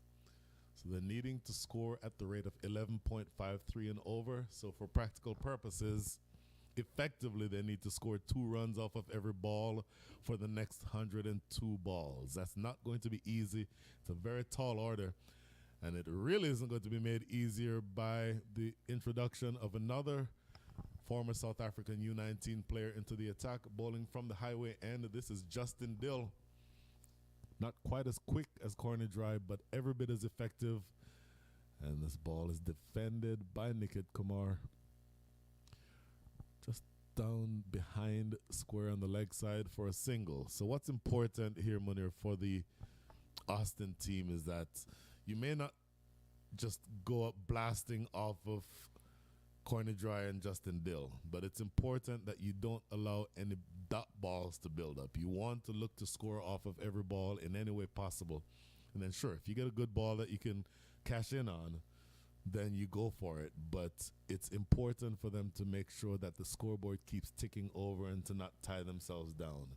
So let's see how well Ryan Scott, who is now on strike, is able to continue. Yeah, well with that said, mindset. Brian. The thing I've noticed with a lot of these tall, lanky fast bowlers is that it's almost scratching their egos to ask them to bowl very full and into the stumps. They all like to hit the deck, and that's what I've noticed about these two as well. And what that brings into play is just slightly short of good length, invites the batsman to rock back and accept the challenge of bringing out the cross-bat shots. But oftentimes the pace and the bounce they generate, you end up just hitting the splice and just looping it to one of those ring fielders. There you go. That's what we were exactly talking about. Ryan Scott taking a body blow. That almost seemed to catch Ryan Scott by surprise. He turned his head at the last second. From our vantage point, that looks like that might have hit him on the back of the helmet. Waiting to see the replay here, but I'm pretty sure that that's what happened. And now a bit of a delay while umpire Ryan Suchan comes down to make sure that Ryan Scott is okay, and you see him with the helmet off and just checking to make sure that everything still works. That was a brutal delivery. You called it. These fast bowlers, particularly these two South African fast bowlers who probably grew up playing cricket on very fast bouncy wickets in South Africa, you don't want to get to the point where you're just bowling full. You have to remind batters that you have the ability to bowl that short delivery. Okay, looking at the replay, that actually hit him on the shoulder, wasn't the helmet, so that's a good thing. But the question is, what is Ryan Scott's response? I suggest it's going to be an aggressive one. In the air in a diving attempt by that fielder extra cover. Absolutely nothing technically correct about that shot, but Ryan Scott, I think, wanted to show that he was not shaken up by that short delivery, not making good contact with it, but the ball just hanging in the air for much longer than Ryan Scott would have wanted, but for him, fortunately landing short and to the left of that fielder running across from extra cover. Yeah, I was holding on to this thought that if Chris Gayle Jr. draws any inspiration from senior, right after a body blow comes a hoik after clearing the front foot, and another one just brushes Niket around the abdomen area. So, Brian, we read the script pretty well. These tall fast bowlers want to hit the deck and generate some bounce and pace from this wicket.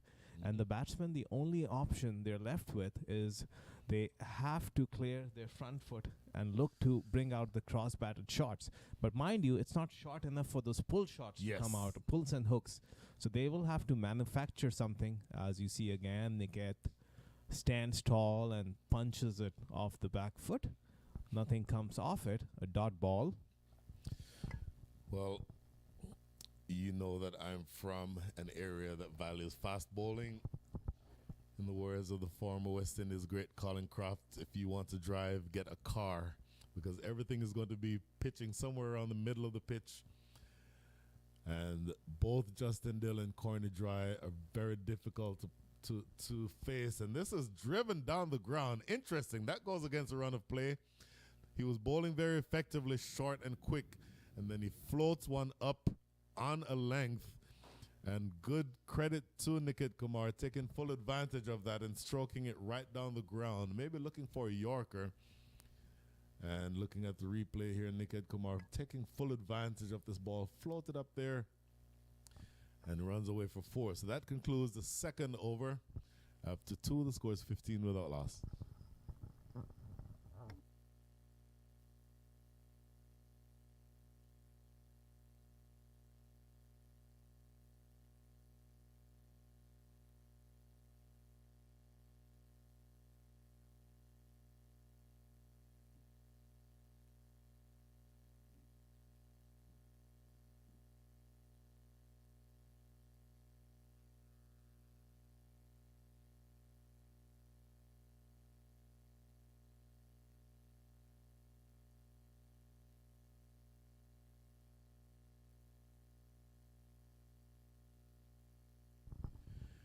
Without loss. Corner dry, operating from the forest end with the wind at his back, running into bowl to Ryan Scott, bowling around the wicket to Ryan Scott. Short of a length and just defended to that backward point area for a single. So Niket Kumar and Ryan Scott taking a little bit of time to get settled. Once again, they don't have a lot of time. Keep an eye on the required rates. Required rate now up to 11.88. And they are scoring this pair at the rate of 7.5 and over. So it's never a good thing or never a bad thing to get singles, but understand that when you need 2 runs off of every ball, a single actually makes the required rate go up. Corner dry just looks to be more fired up now. You see more purpose with that run up. The first over, maybe he was just kind of, getting warm, but he actually sprinted in and hit the deck hard that time. And that short ball, Niket Kumar had no choice but to duck under. Tremendous amount of venom. Now, looking at that, didn't realize it at the time, but that ball, the line was down the leg side. So signaled wide by umpire Myron James. You'll take all the runs that you can get at this stage if you're Austin, regardless of how they come. Another short delivery, sailing again over the head of Niket Kumar, and this time the line was better. So over the top of the stumps, and that big fast bowler reminding you that he has the pace. And you don't want to be too eager to commit to the front foot. Now, if I'm a good thinking fast bowler, this next delivery is full and straight at the stumps. Let's see if Niket Kumar can anticipate that. That's been the build-up. He's been giving him the turmeric spicy pepper treatment so far. And there's another one, and Niket has a big hoik at it, but there's a fielder back there. And unfortunately for Niket, that was a gallant attempt from him to go over the top. And like we were saying, that length doesn't leave you with a lot of choices. Niket did kind of middle it, but That's just out. didn't get the distance. And as per That's the out. plan, there was a fielder stationed right there. So smart thinking by the Stars setup. They planned this dismissal, and they've reaped rewards for it. Brian? It is excellent evidence that there is a plan. If you've played cricket at the level that Corner Dry has, then you don't just run up and bowl. You're bowling with a specific purpose in mind, and he knew that that fielder at deep square leg was there for that specific shot. Really, I do agree with you that Niket Kumar had a fair amount of bat on that, but not nearly enough. I think that ball ended up coming down maybe 5 or 6 yards from the boundary. And in these tough conditions with the wind blowing, it's never easy to take a catch that goes up that high. But you judged it well, really judged it to perfection. And at the end of all of that, it results in the fall of a wicket. That catch taken by Shams Arifin judged it very well. And the first body blow landed by Corner Dry and the Houston Stars. Austin Blasters a 17 for 1.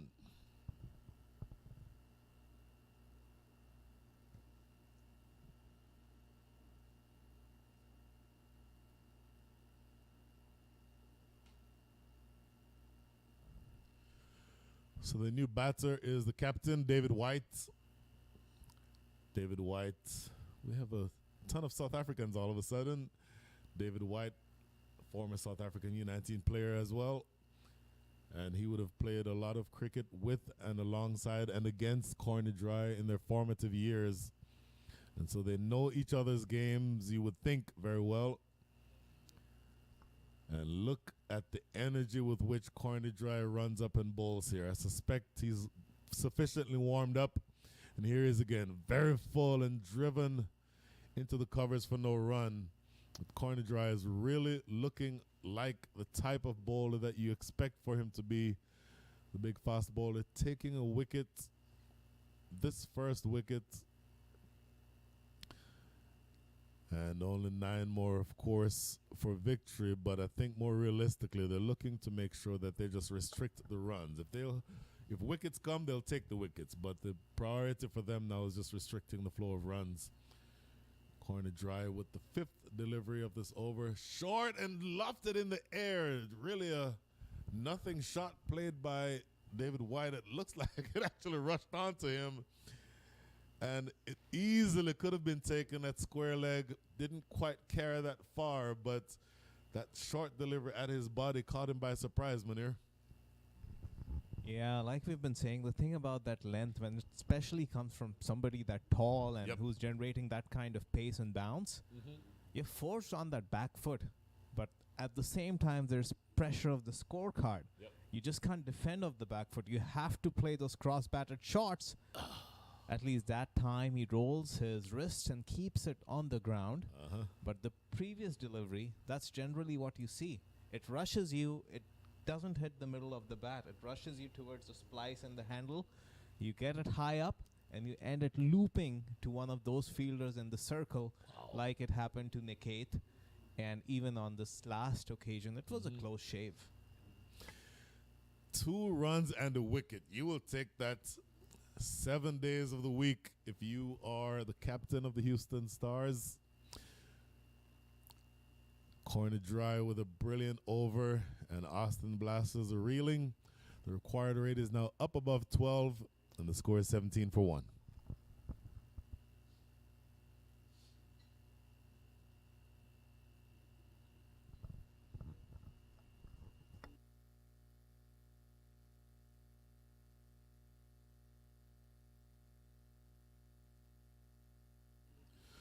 So 17 for 1. Justin Dill about to bowl his second over. 3 overs bowled.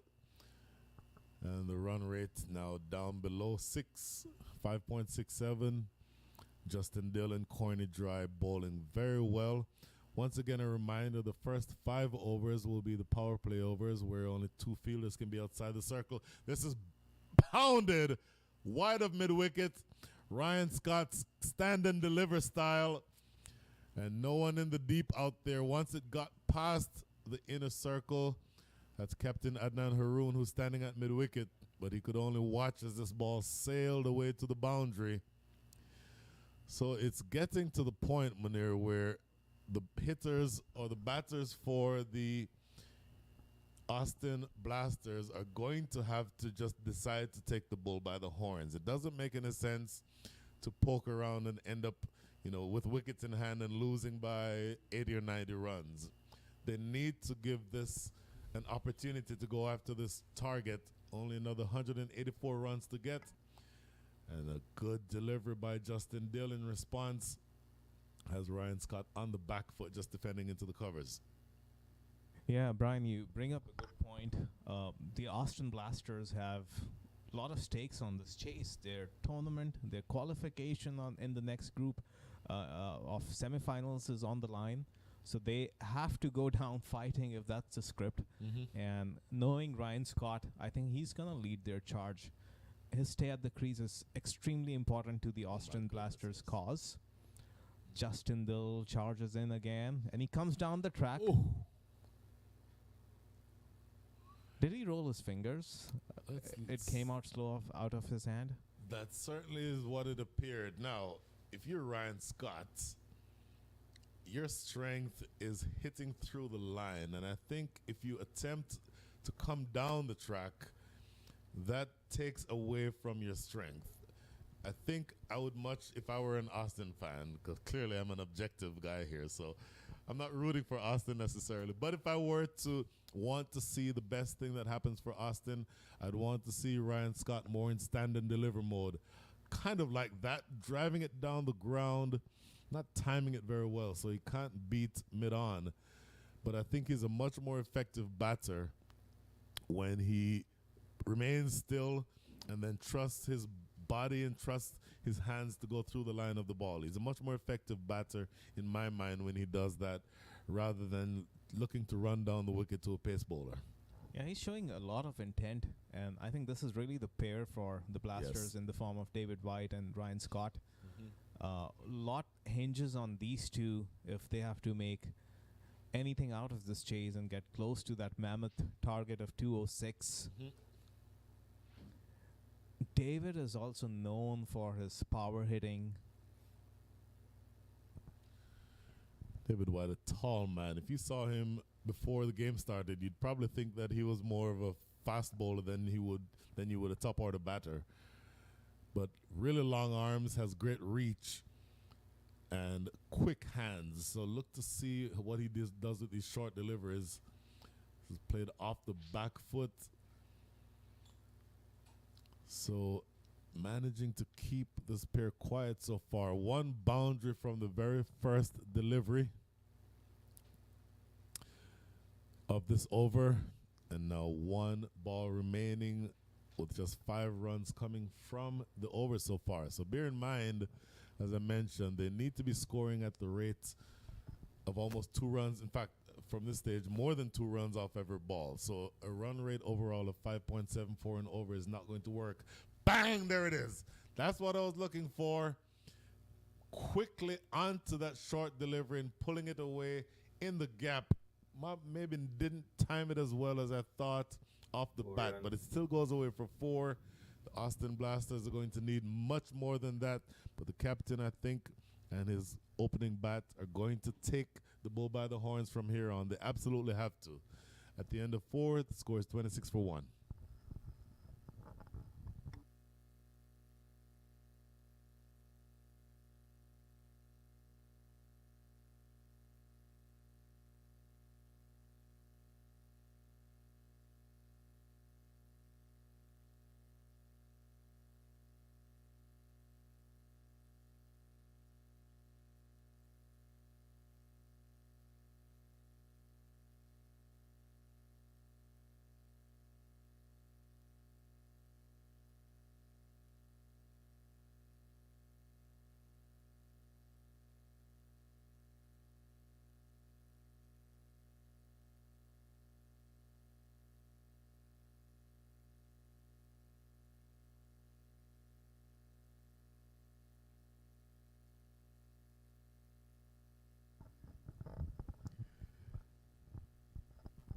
$26 for 1 are the Austin Blasters, chasing 205, and it does not get any easier. Corny Dry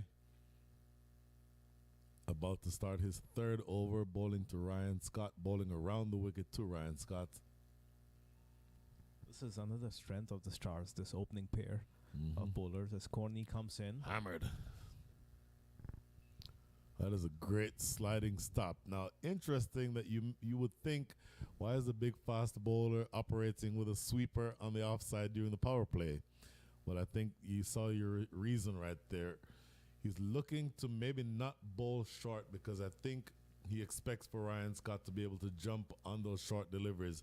So he bowls this one full and wide, and it's the type of delivery that would end up bringing that sweeper into play. So again, more evidence of Corny Dry bowling to his field, but just knowing that he has the repertoire of deliveries that make him the bowler that he is presents a really big challenge for both David White and Ryan Scott.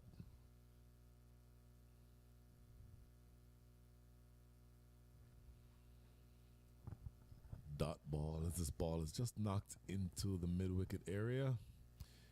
It'll be interesting, Munir, to see when Adnan Haroon brings either himself on as a leg spinner or brings in Nosh Kenjige as a finger spinning left-hander. So the ball in both instances turning away from the right-hander or turning into the left-hander. Something tells me he's going to delay the introduction of either himself or Nosh Kenjige until Ryan Scott either gets out or gets much deeper into the innings, because at this stage of the innings, Ryan Scott, I would think, would prefer to see the ball turning into him either from the leg spinner or from the orthodox left-handed spinner. So something to look for as we get through the remaining portions of this match. Oh my goodness, short ball and just the feeblest of responses by David White, just pops up a pretty simple That's catch. out. Munir, at 55 years That's old, out. I think even I would have taken that catch. And the simplest of catches, David White disappears after having been dismissed by Corny Dry. The second wicket goes down. The score is 26, make that 27 for 2. In this weather, it could be touch and go in my case. But we've been saying this, that line and length, the body line and just short of length, it's going to rush batsmen. And we've been predicting that batsmen would try and go for those cross-batted shots, but they would be surprised as the ball climbs up on them. As we look at the points table, Houston Stars and Kingsmen are sitting pretty at the top of the table for Group A, and with a win in the ongoing fixture, they both could have confirmed their final spot, a semi-final spot that is. And some Group B games would be happening in the afternoon, but the Stallions and Knight Riders are sitting at the top of the table. Houston Kings is the next game we would be broadcasting from this field at Prairie View Cricket Complex. So there's still a lot to play for. In the evening, come 5 p.m., we would have a clear picture of who our 4 semi-finalists are tomorrow. And just to remind you, there are 2 semi-finals taking place tomorrow at 9:30 a.m. and 1:30 p.m. and with the big championship final happening on Sunday in the afternoon at 1:30 p.m. So interesting times here. The captain has disappeared, and replacing him is young Matthew Trump, facing up to Corny Dry, who is really sprinting in and hitting the deck hard. Just, you see the rhythm of a big fast bowler. It's really something amazing to witness. First delivery just glanced behind square. Matthew Trump not able to get that one past that fielder's short fine leg. Corny Dry really running in hard. He took some time. His first over, I would estimate that he was somewhere around 75%, but he's fully, the throttle is wide open. He's coming in and hitting the deck hard. Full delivery. Glanced behind square. That's bonus runs. You'll take those runs if you're Matthew Trump, running away behind square for 4. Corny Dry getting that one just a little too straight and worked away for 4. Yeah, and the thing is that I notice as of now is everything has gone to plan for the Stars. Unmukt Chand and Andries Gous catching pad. Chand bats on to score a big 100. Sujith finishes the innings. And then the 2 big South African lanky fast bowlers dismiss the openers. Oh my. Couldn't have gone better. That's somebody of the likes of Nosh Kenjige now warming up his fingers and licking his lips. Oh. Boy, Corny Dry really showing the caliber of bowler he is, running and hitting the deck hard. Another over where there is a wicket taken and a minimal amount of runs scored, just 5 runs coming from that over. That is the end of the power play. 5 overs up, the score is 31 for 2.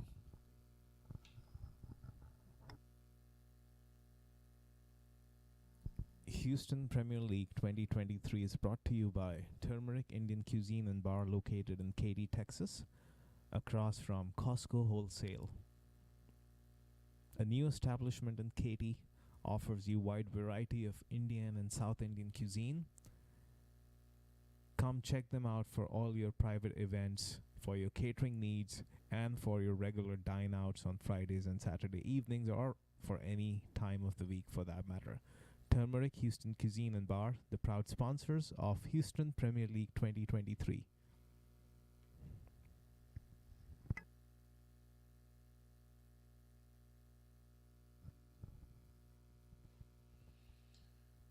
Well, for me, this is going to be a really interesting passage of play. Justin Dill with 2 overs bowled, and he is replaced from the highway end by the experienced left-handed finger spinner, years as a member of the USA national team, still in the running for a spot on the USA national team. But I think what's important here, as I mentioned, that he's a finger spinning left-hander. So when he bowls to Ryan Scott, if there's any turn, he'll be turning the ball into Ryan Scott. Off the back foot, going big. I mentioned that this is exactly what I thought that Ryan Scott would prefer. Wants that ball to be turning into him. And the very first delivery is dispatched over the fence at deep long on for the first 6 of the innings.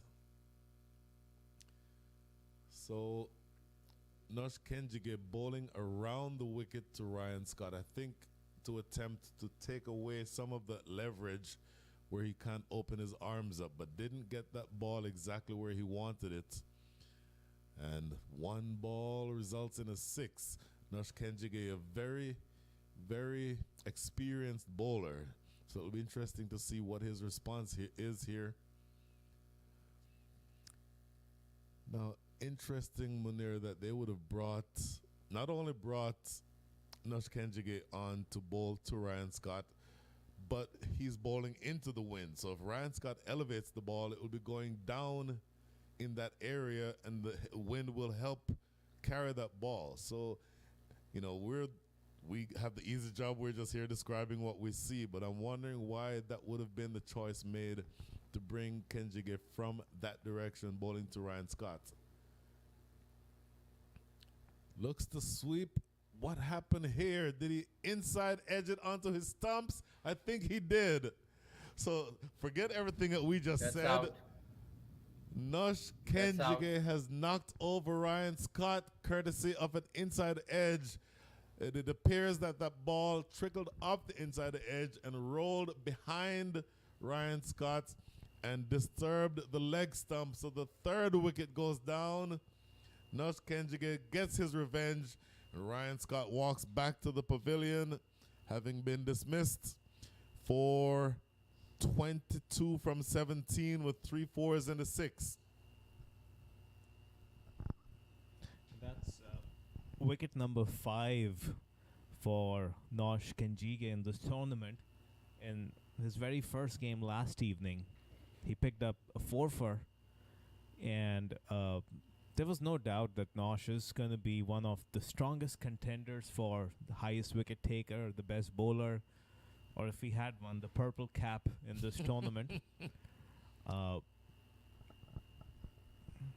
And these are good batting wickets, and it just tells you about the miserly brain and the bowling approach of Nosh Kenjige. He's extremely economical in even this format of the game, and he tends to pick a lot of wickets.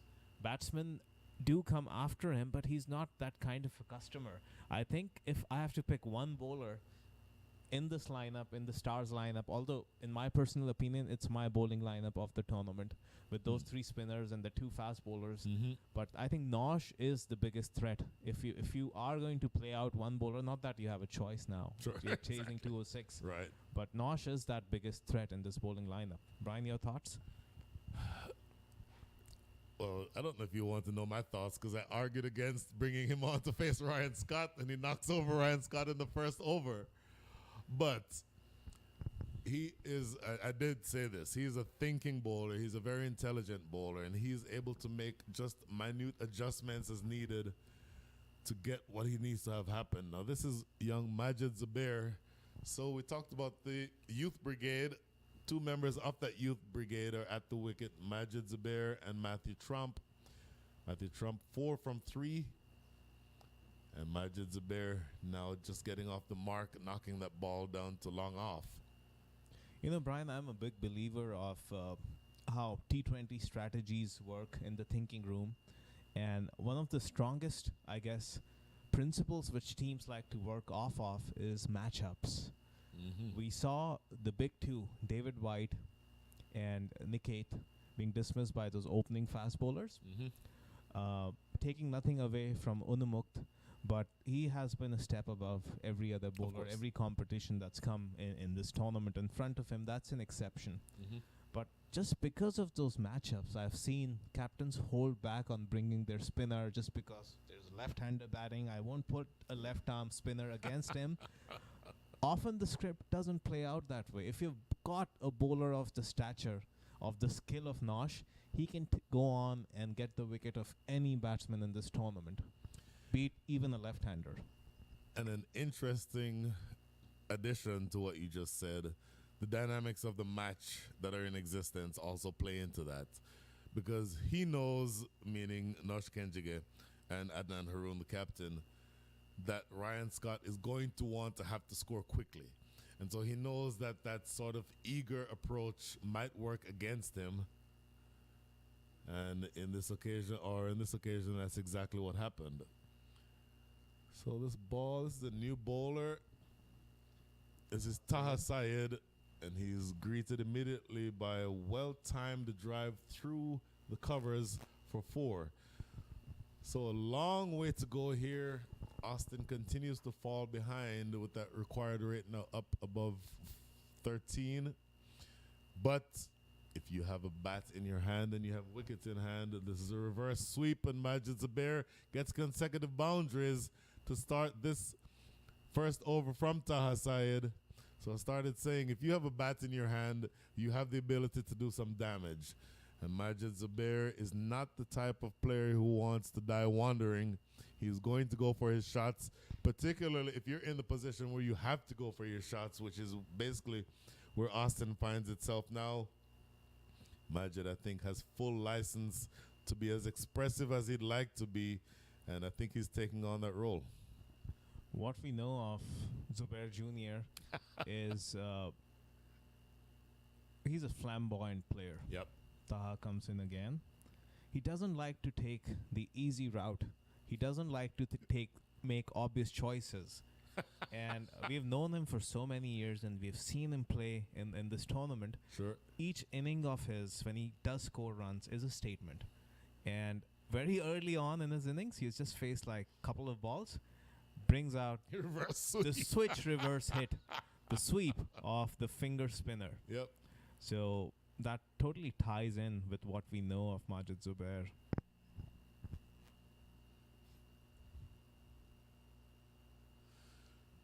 Well, I will be able to say one day, look my grandkids in the eye and say that I once captained Majid Zubair for a season.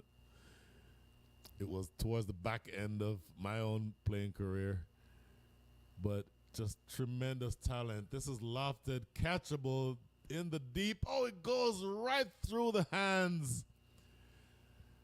I believe that was Shams 4 runs. Arfin. He took a much more difficult catch earlier on to dismiss Niket Kumar, but on this occasion, what really looked off the bat like a pretty straightforward chance burst through the hands and went away for 4. Yeah, it looked like he misjudged the ball, just overran it, and then had to go with the reverse cup over his head. But it was a foregone conclusion by then. The ball was always sailing over his head. Couple of bounces and it rolls into the boundary. Bonus runs for Austin. You'll take as many of those as an Austin supporter as you can. 14 runs coming from that over. So at least for one over, they have maintained the over or the run rate they need to be able to overhaul that match or that total. The challenge now is to do it for the remaining the remaining 11 overs in this match. Another 66 deliveries, and the small matter of 153 runs to get. 52 for 3. We'll be right back.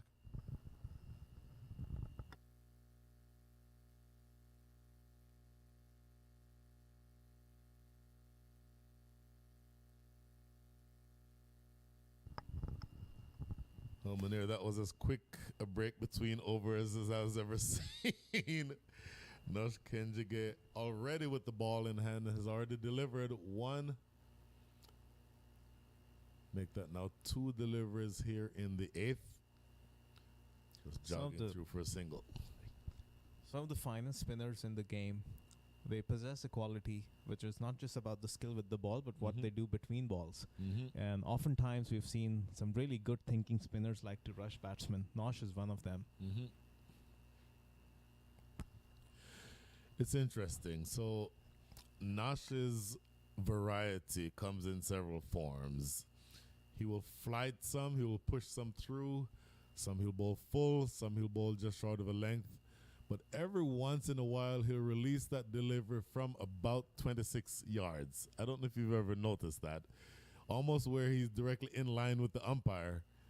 And he just releases that ball as a batter. When you're accustomed to him taking his regular run-up, that ball comes at you much more quickly than you would have realized. And just another element of his, let's call it deception, as one of the best finger spinners that you'll ever see.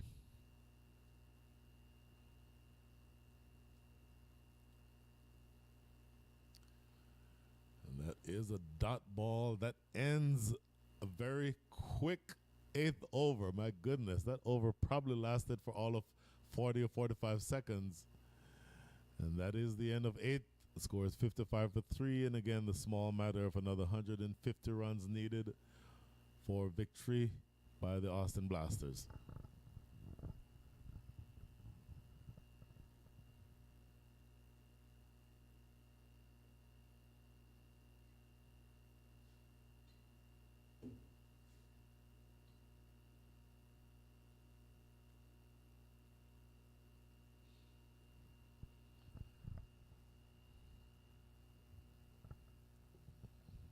$55 for 3, 8 bowled, another 60 balls or 10 overs remaining. Taha Syed back into the attack. 1 delivery results in 1 run. And singles, I'm afraid, are not going to do it for the Austin Blasters. Once again, looking at that required rate. The required rate is now up to 15.15. Forced off the back foot, but cannot beat that man at point.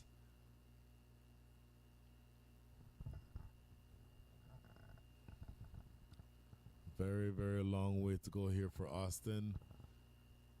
So the 2 at the wicket once again are Matthew Trump. He is up to 5 from 6. And Majid Zubair, who is a little bit more enterprising, he's up to 17 from 12.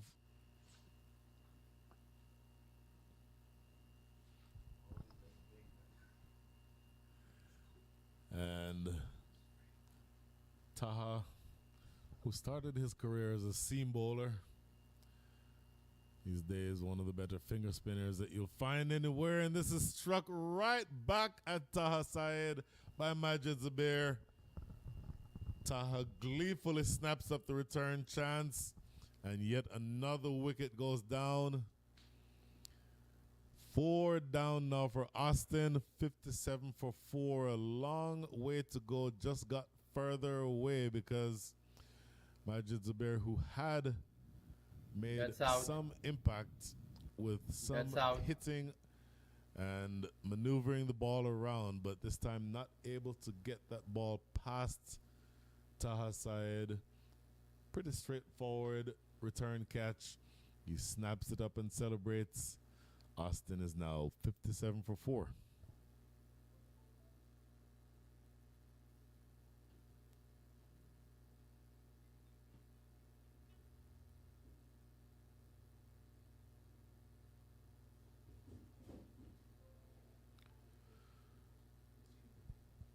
So this task, once again, made so much more difficult. 4 top order wickets lost by the Blasters. Now, this for me is also going to be an interesting passage of play. Fahad Khan is now at the wicket. Fahad Khan, a big hitter of the cricket ball, one of the bigger hitters that you'll find anywhere. And in fact, batting from this end, his favorite scoring areas are the arc between long on and mid wicket. So I would suggest, are right in the firing line. And with Taha side, in theory, turning the ball into him, it would be interesting to see how many times he goes for that big shot. This is peeled off the outside edge, though, running down towards third man, and in fact, goes all the way to third man for 4. So not where I was expecting for him to play that shot. In fact, I suspect that he didn't expect that ball to go there, as I think he was aiming more over long on. But that thick outside edge, the ball came off the bat at pace and raced away through third man for 4. You'll absolutely take these runs anywhere you can get them from. Next delivery just defended in front of the stumps for no run. So a successful over despite that boundary. 6 runs coming from the over. And importantly for Taha Syed, a wicket that sees the back of Majid Zubair, the Austin Blasters, still adrift by some 144 runs. And with 9 overs to go, that translates to the small matter of 16 runs and over.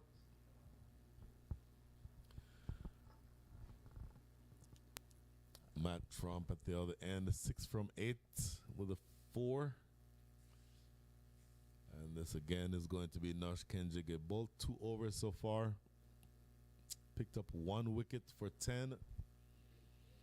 And you expect that he prefers bowling to the 2 right-handers, even though, as we could see, that he took the wicket of Ryan Scott. It doesn't make a very big difference for him. This is in the air, catchable.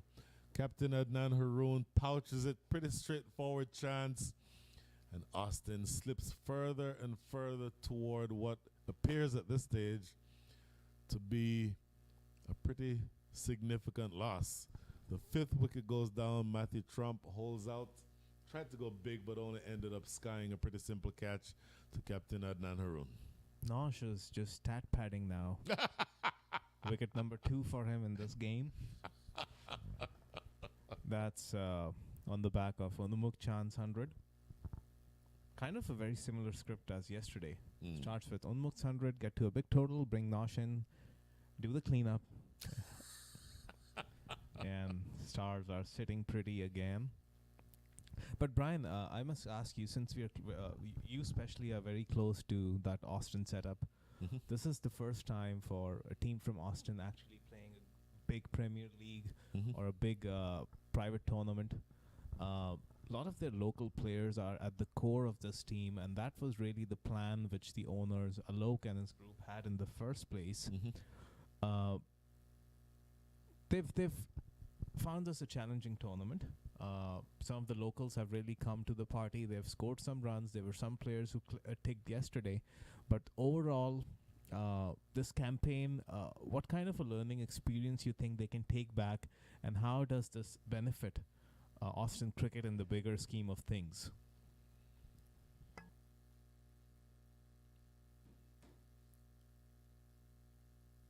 I would think that dipping your feet in the water is a good start. You mentioned that this is the first time that they've had the opportunity to be in a tournament such as this, a very high-profile tournament, high-profile, especially with big names up and down. You can just look at all the rosters and see all the big names, former international players, current first-class players. And so there's certainly the opportunity for them to sort of get to the point where they feel like they belong in this tournament. the next step, and let's say the next edition of this tournament, and I hope that they also are able to present us a team. The next step will be, okay, now that we've proven that we've belonged, we are able to play the sport, we're able to generate runs and take wickets. The next thing is, let's teach each other how to win a match or two and put together some good performances. And overall, I think you get to the stage where you gradually get to feeling like you need to be here and that you have the capability of winning. Now, having said all of that, I had just a short conversation last night with Majid Zubair, and he was pretty frustrated at the fact that the team hadn't won any games last night, or as of yesterday.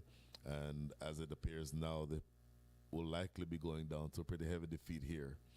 But I think it's more important for them that they build on any small passages of play that happened in this match, combine it with what's happened in the previous matches that they can capitalize on, and then just sort of build their performance from there. I think it's a good initial start into the tournament, and then they have the platform to be able to build forward from there, and I think they'll be able to do just that.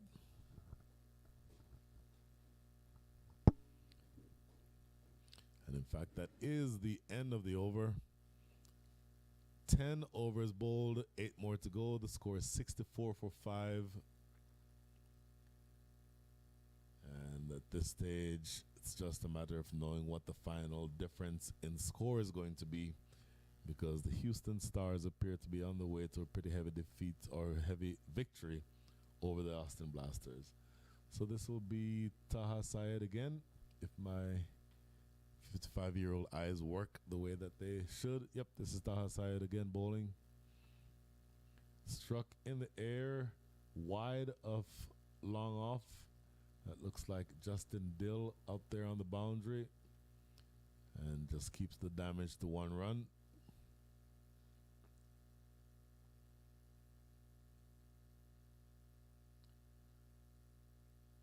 Fahad Khan 4 from 4 with a boundary, and Rakesh Verma 2 from 3, and that's Verma again. That's well played. That might get to the boundary. It does.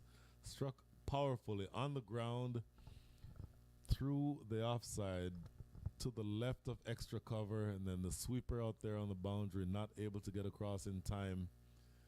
So another boundary. You'll take those any way you can get them. And more to the point, this appears to be an opportunity for Austin, if not to win this game, at least to put together a good performance and tell themselves that they can play at this level. Taha Syed now into his 3rd over, 2.3 overs, 1 for 26 after that single.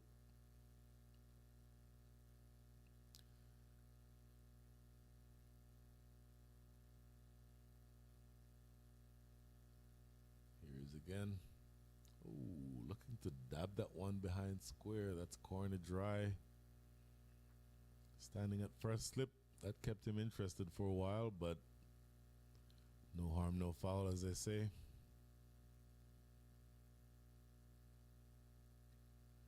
Now this one does get played behind square, and they run through for a single.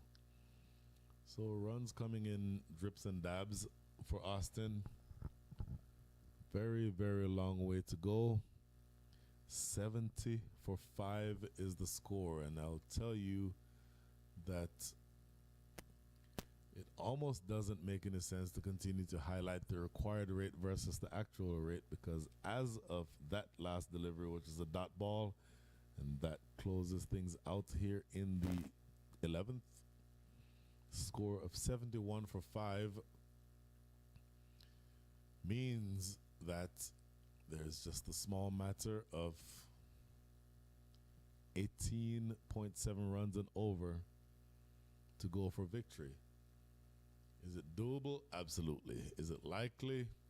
Based on the fact that most of the top order batters have already been dismissed, probably not very likely.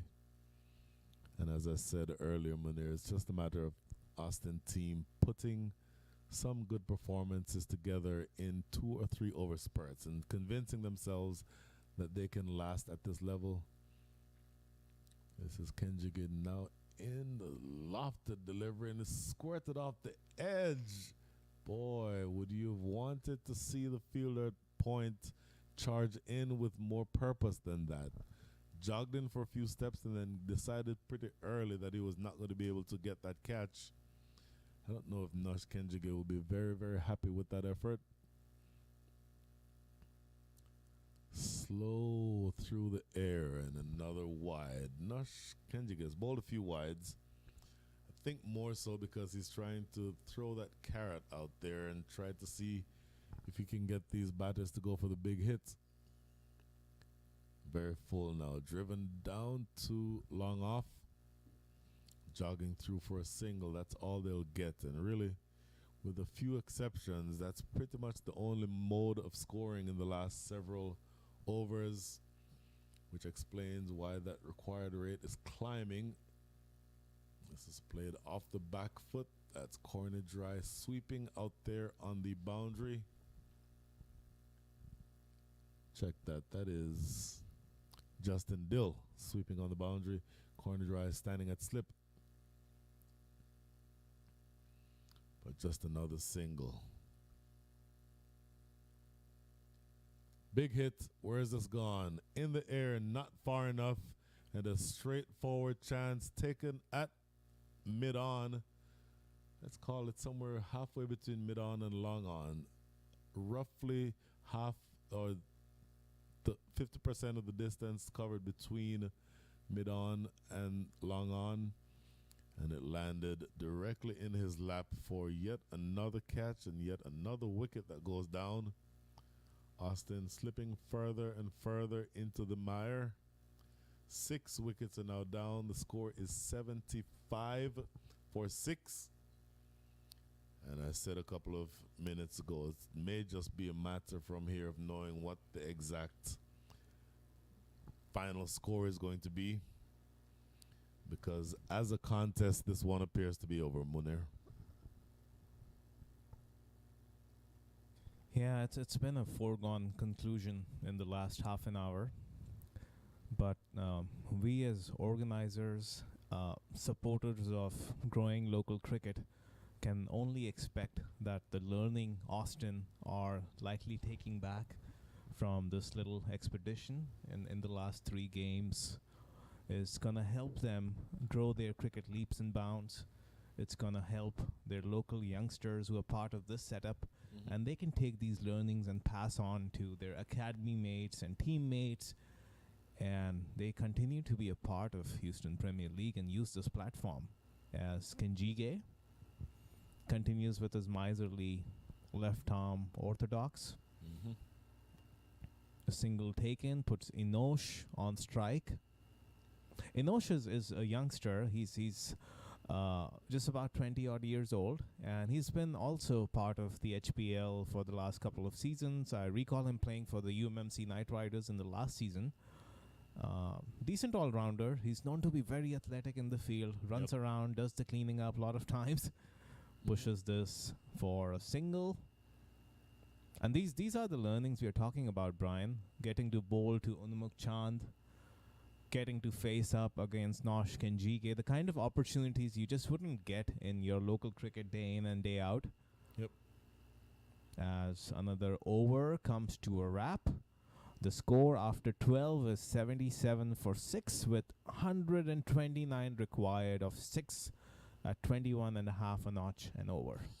We'll be right back with this little commercial from our partners from Turmeric, Indian Cuisine and Spice. A shout out to Sid Janga, the owner of Turmeric, Jeevan Gali, their manager, and all the lovely folks who open the restaurant early for us every single day. Their chef and all the staff comes in, takes their positions on their cooking stations, prepare hot lunches, pack them up, drive 30 to 40 miles to the Prairie View Cricket Complex, go out in this cold weather to each dugout and hand deliver lunches. What a blessing it is, Brian. Our cricket is headed somewhere if we can get businesses to support us at this level. So, Munir, selfishly, on a scale of 1 to 10, 1 being the most bland food that you'll ever taste, 10 being White wall. food that makes White wall. you sweat from the tip of White your wall. nose and the top of your head. White I wall. like my food somewhere around an 8. White wall. So I cannot tell you White how wall. delicious and how White tasty wall. that food is. I White wall. thoroughly enjoyed lunch yesterday. I wanted to sneak back in here and get a second plate, but unfortunately the game I was umpiring was about to start and I wasn't able to do that. But in all seriousness, it's so much of a sacrifice and it means so much to us in the cricket community here with the Houston Premier League to have a partner who's able to do that. This is lofted in the air over extra cover, a few bounces, and gets to the boundary. So you don't want to ever think that this game is done. And let's say where there's life, Alright. there's hope. Rakesh Varma, 6 from 9. Make that now 10 from 10. And Inosh Katinapudi, 1 from 1. So they're at the beginning stages of putting something together that hopefully in their mind will engender confidence, as we said a couple of times. Tries to repeat the dosage and in fact goes exactly in the same direction for another boundary. So consecutive 4s, you'll take these if you are Rakesh Varma. 2 straight 4s through that 4 extra runs. cover region. And score now moving up to 86 for 6. Yeah, Brian, every bite of that spicy turmeric biryani has been respite from the severe bone-chilling cold. I was made to sweat in places which I won't describe on this live stream. I suppose today butter chicken is on the menu. Ties up with the fireworks from Unmukt Chand. Mind you, those on the live stream, we would be getting you an interview with Unmukt Chand, courtesy of the voice of HPL, Brian Walters. Oh my Right after the end of this game, Brian would be talking to Unmukt, and we would bring you that live from the Prairie View Cricket Complex as Aram Khan comes in from the south end. And little bit of confusion, yes and no. Shy at the stumps, they'll get an overthrow. So what shouldn't have been a run results in 2. Austin will take these runs. They've been deprived of them in this innings. Still 117 shy of the total. Only 31 balls left in the innings. A required rate of 22.65. Wow.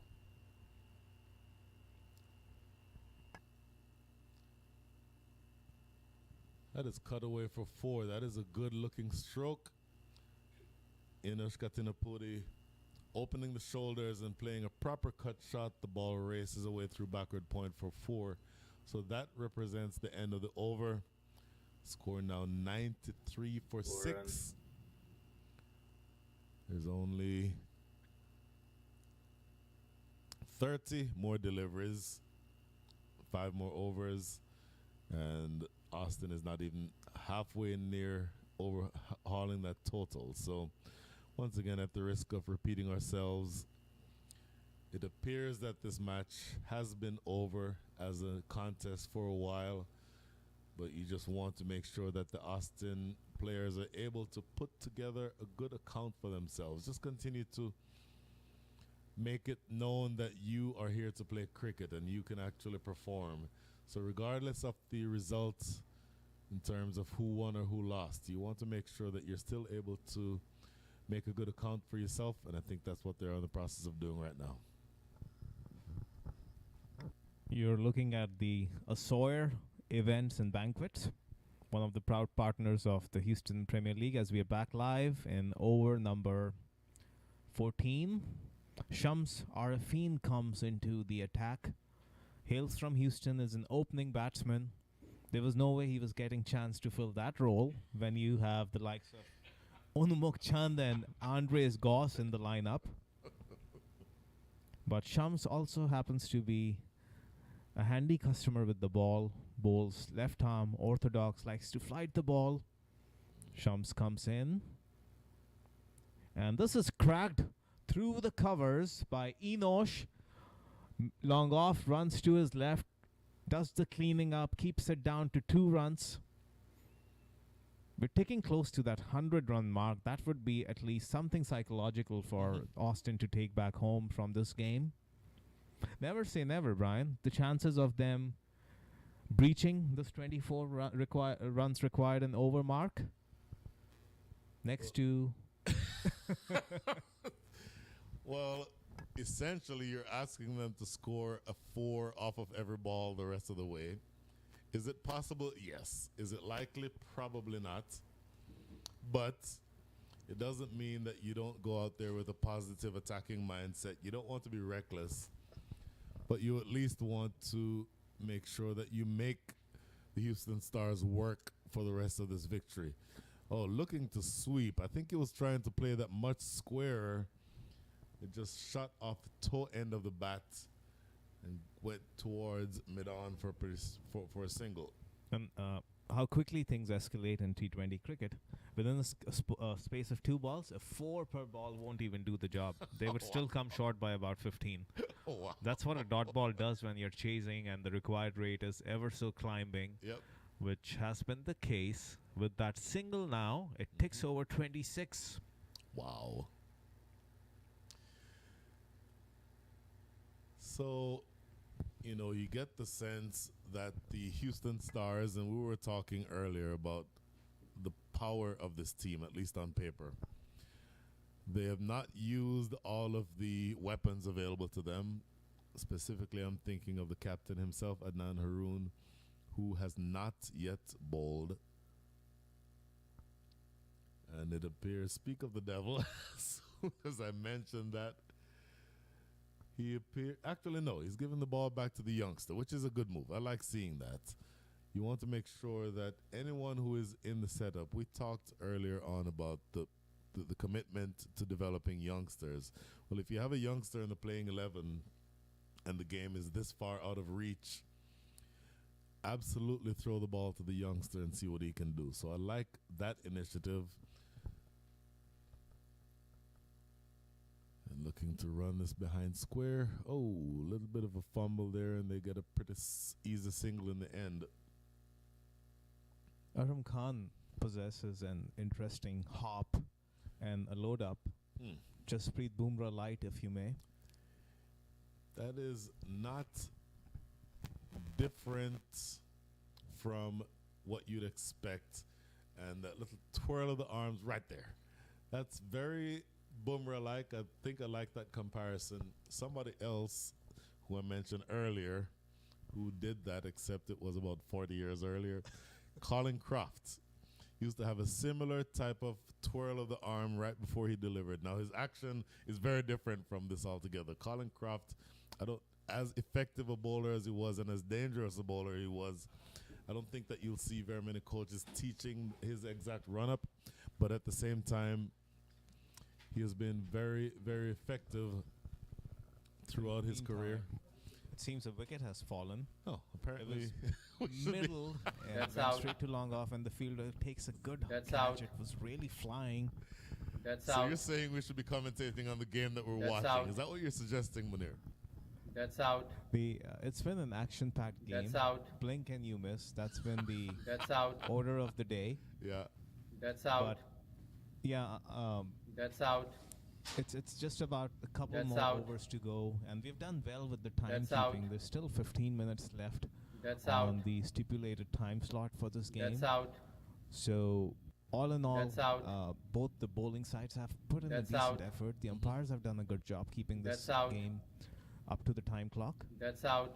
And like we said, That's Unmukt out. Chand would be coming on air with Brian That's Walters. Talking That's out. of Unmukt, we had a debate going on in the That's commentary out. box where Mangesh pointed out That's that out. we were inaccurate on air. That's and, out. Unmukt did play the entire season. That's out. And we went ahead and fact-checked. That's out. So the entrepreneur, That's the out. groundsman, the wizard, Mangesh, as always, is That's always out. right. That's There are out. so many different hats That's out. tournament organizer, That's out. diplomat, Diplomats, anthropologist. negotiator, politician, all of those. We'll get actually Mangesh on air as this game is just about to wrap. Mangesh, he's going to be right back. We'll talk to him about the grounds and all the efforts that's gone in behind the scenes, because one very critical thing is for folks in USA cricket, with the inception of minor league and how cricket is developing, turf wickets are becoming more and more important. We've played all our cricket on AstroTurfs all these years, and now, as Aram comes in again, Ooh, cheeky. Hey, we use the same word. I love it. Alike minds, alike words. Look, you manufacture runs any way you can get them. You'll absolutely love to see the youngsters being enterprising. And that was a good old-fashioned scoop that ran away for 4 behind square by Inosh. He's now up to 15 from 9 with 2 fours. And we never did announce it. The batter at the other end, who's currently at the non-striker's end, is young Joshua Trump. Tries to repeat the dosage, but this time finds that man at short fine leg. So they scramble through for a quick single. And that is, in fact, the end of the over. 15 overs done, 3 to go. The score is 105 for 7. The lunches, meanwhile, have arrived. The smells have filled the air. There's butter chicken, courtesy of Turmeric restaurant. Another great thing about Turmeric is, if you look at that visual of their space, they're huge cricket fans. And whenever you walk into this establishment, on the giant screen and on all the screens at the bar, there's live cricket playing, or there's a highlight package of some really interesting cricket events in the past. So if you're a cricket lover, the place you want to be and enjoy a fine drink with some spicy chicken kebabs and chicken 65 and nice appetizers, sit down at the bar, watch some cricket, come down to Turmeric in Katy, Texas. Proud sponsors of Houston Premier League 2023. Shams. Absolutely love it. So we left you with that thought about the ground preparations. And why we were emphasizing on something like this was especially because of where the landscape of USA cricket stands today. So many private tournaments, the inception of minor league, the major league is coming up in a few months, and turf wickets have kind of become the epicenter of this whole revolution in USA.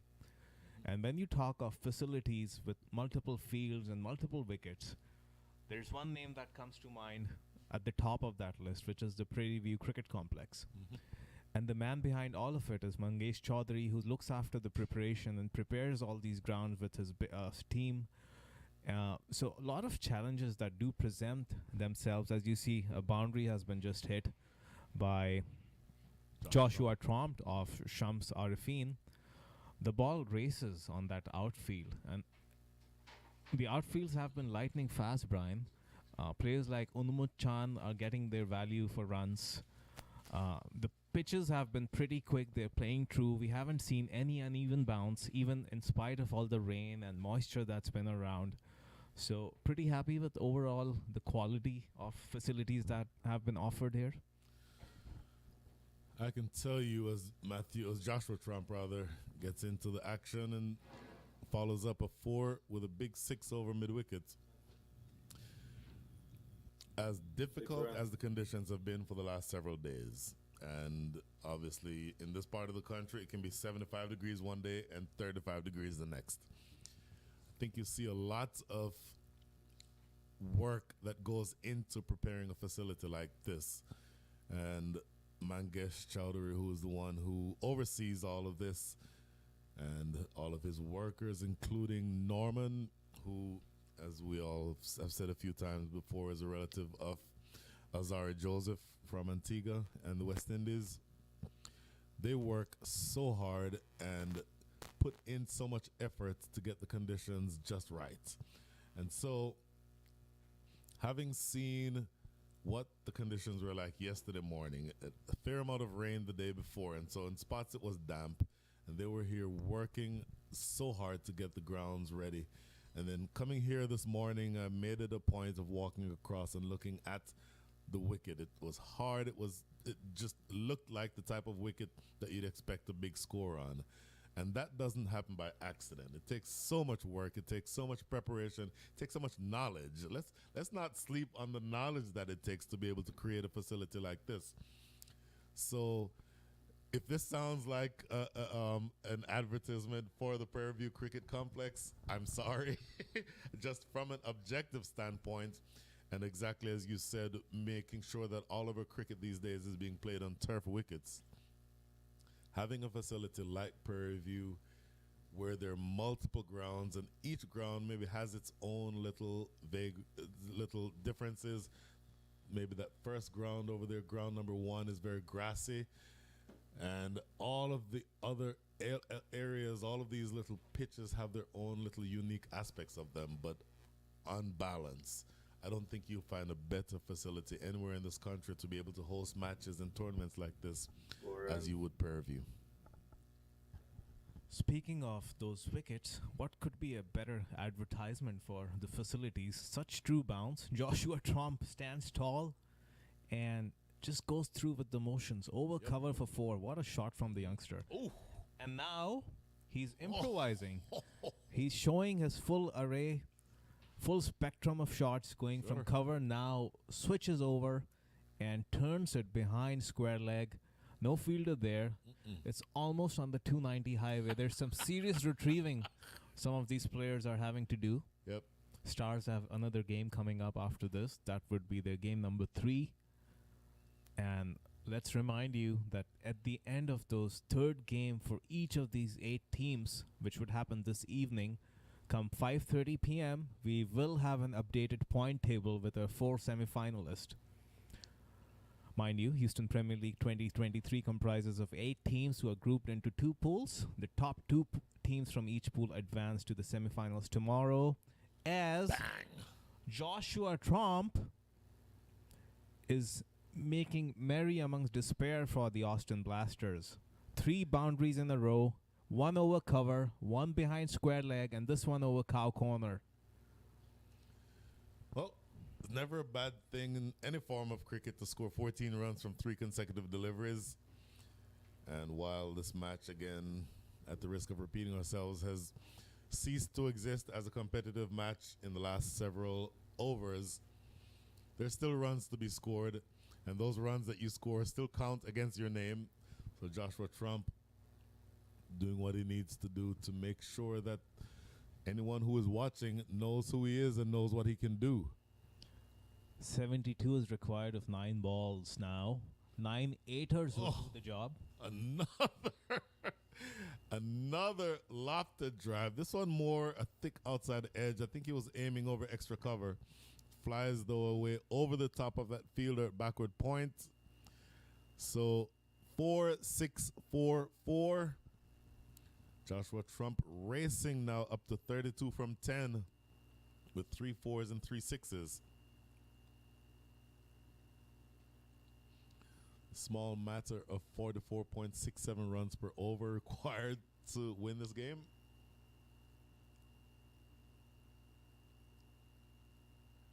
There he goes again. Where is this gone? Long off, running around, sliding stop. I think he stopped that just inside of the boundary. So another couple runs for Joshua Trump. Just another 7 deliveries remaining in this match.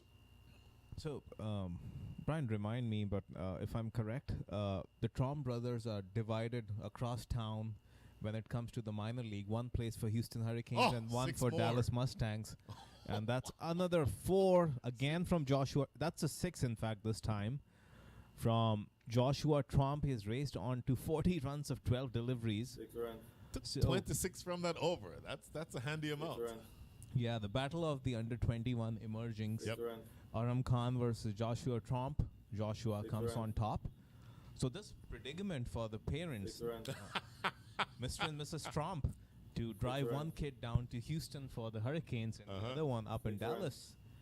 Kudos to the parents for splitting duties and pushing their kids and helping them out with their progress in the USA cricket landscape. First of all, just this sounds trite, but all four are genuinely nice people. Joshua and Matthew and the parents. And then secondly, you know, if you're an NFL fan, you saw the Super Bowl last weekend. There was... I saw Rihanna. we did see Rihanna, yes.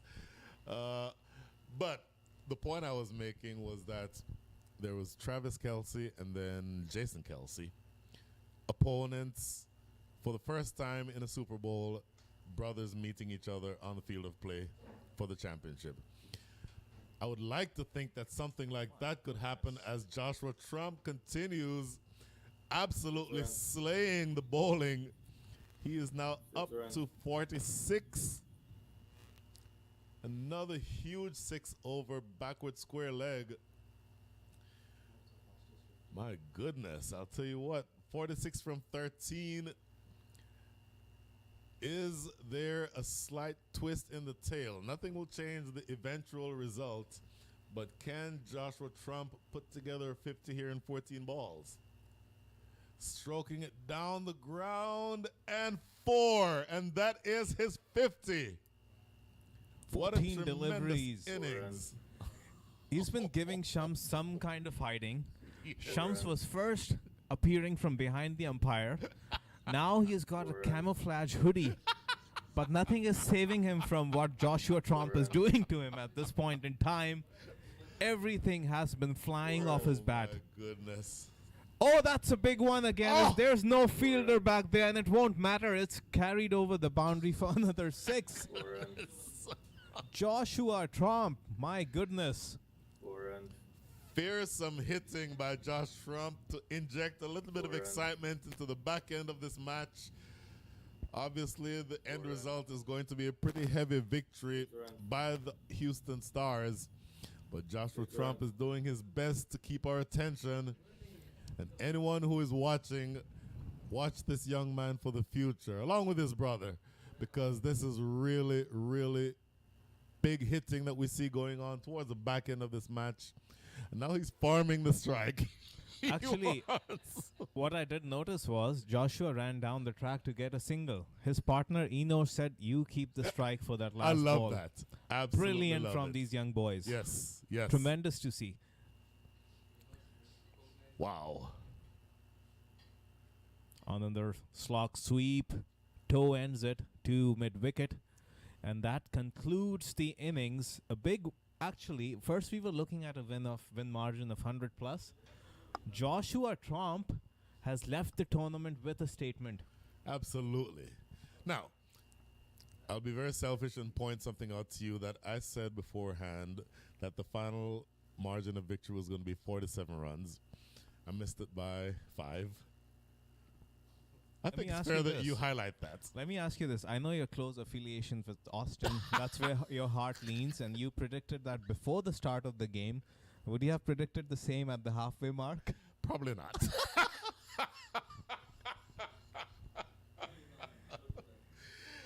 But look, what an absolutely brilliant advertisement for cricket overall. The Houston Stars take victory once again by the small matter of 41 runs. And congratulations to Adnan Haroon and the rest of his team. The Austin Blasters, there will be much better tournaments that they will perform in. But I think they've taken from this the belief that they can play with the big boys and make sure that they put a good account of themselves.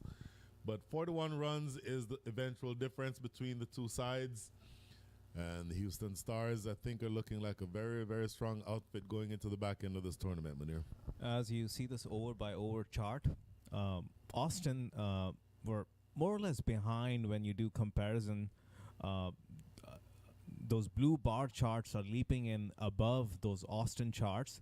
But then the Trump factor comes in towards the end of the innings, and Austin closed the innings and the tournament quite strongly there. I want to applaud the Austin Blasters for coming into the Houston Premier League. And one thing that we did admire, which as a tournament we always see, is that a lot of non-profit efforts go into tournaments like these and we get sponsors on board. What's really important for us is to get outreach, for us to get the name of our sponsors out to the masses. Austin Blasters this year, their squad introductory post, Brian, reached out to about 10,000 people through our Facebook. And that comes from the community engagement they've built, all the parents, the supporters, the fans that came in, shared that information, and it almost seemed the entire Austin cricket community is getting behind this team. So that's been something brilliant to watch and appreciate as tournament organizers and all of us people here in Houston. The kind of passion that poured for this team by the local community, the spirit they brought and fought each of these games. There were a lot of challenges on the way, but they put up everything. They fought bravely. They've played some really good games, and they've given us some really good moments in this tournament. I have no doubt, as I said earlier, that they will take from this tournament what they need to propel their cricket forward. As a proud Austin resident for the last 19 or so years, I'm very happy to see that team has been formed and that it's taking part in these big tournaments. Really applaud Alok Singh and the rest of his team, along with somebody who is a fearsome fast bowler, but these days known more as a coach, Bert Cockley, and Corey Anderson, who's also involved. Just a tremendous effort to be able to not only excel on the field of play in the tournaments, but assist in the development of cricket in the Austin area. That's a very important piece, and that's something I'm really proud of them for doing. Yeah, kudos to Alok and his team and the entire academy, the coaches who all worked for them to get the squad here. Kudos to the likes of Corey Anderson, David White, Ryan Scott, Bert Cockley, the local loyalists Niket Kumar, Majid Zubair. A lot of these players, Laksh Parekh, who got behind this team, and they put up a mammoth effort to come out and play the Houston Premier League this year. We look at the worm chart, and as you can see, and we've been saying, the batting power play kind of tends to be even Stevens. It's almost like two boxers really sizing each other up before exploding. And you see the first 6 overs, they were neck to neck. It almost looks like a bow when there was not much to pick between the two in terms of the run rate. Austin, of course, lost some early wickets, but then the Unmukt Chand factor kicks in after over number 6, and then that worm just takes off. Yep. It opened up a huge gap, but then it was closed just towards the end by Joshua Tromp, and we still see Stars won by a margin of 40 runs. That more than likely puts them in the semifinals, and very soon we are going to bring you that interview we've been talking up. Brian Walters would be with man of the match, Unmukt Chand.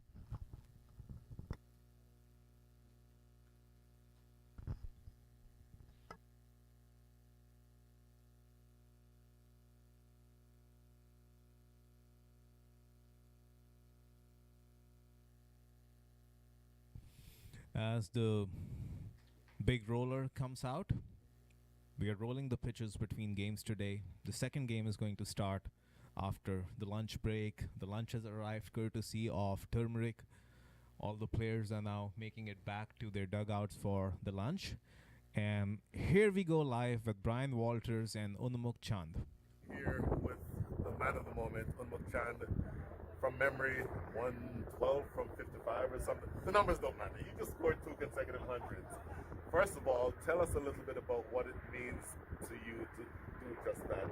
And then secondly, with regard to the conditions and what it is batting in these conditions. Well, obviously, not just batting, but just even starting in the field is a little difficult.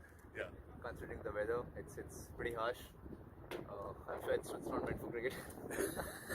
But anyways, I mean, it's the last 2 days have been pretty nice for me. Hopefully, we win this game as well and go on to the next game. So it's good. I mean, first tournament in the US, you can say, beginning of the year. So really sets the momentum for the rest of the year. We've got a lot of cricket coming up this year, so good that get to bat sometime in the middle and get some runs. It always helps.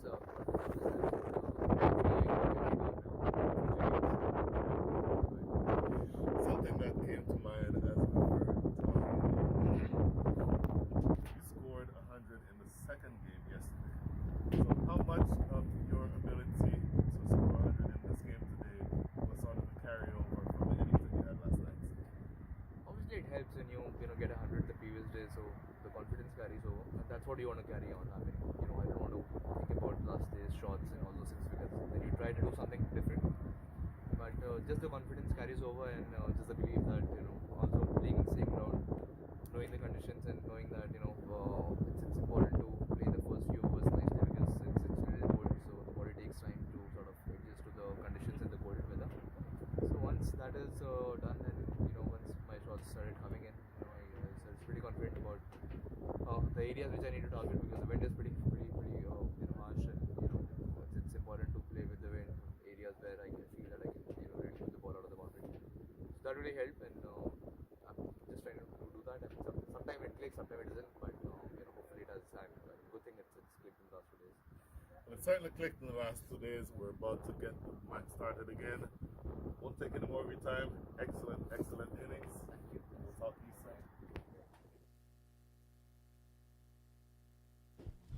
That was Brian Walters and Unmukt Chand.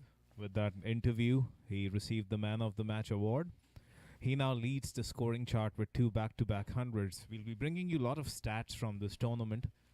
And for now, the result is Houston Stars have won their second game and are likely qualifier into the semifinals.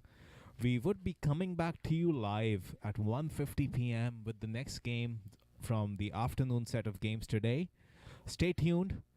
Like and share us on Facebook, Instagram, and also share our YouTube videos. We would be coming back live very soon. This is Bye from all our broadcasting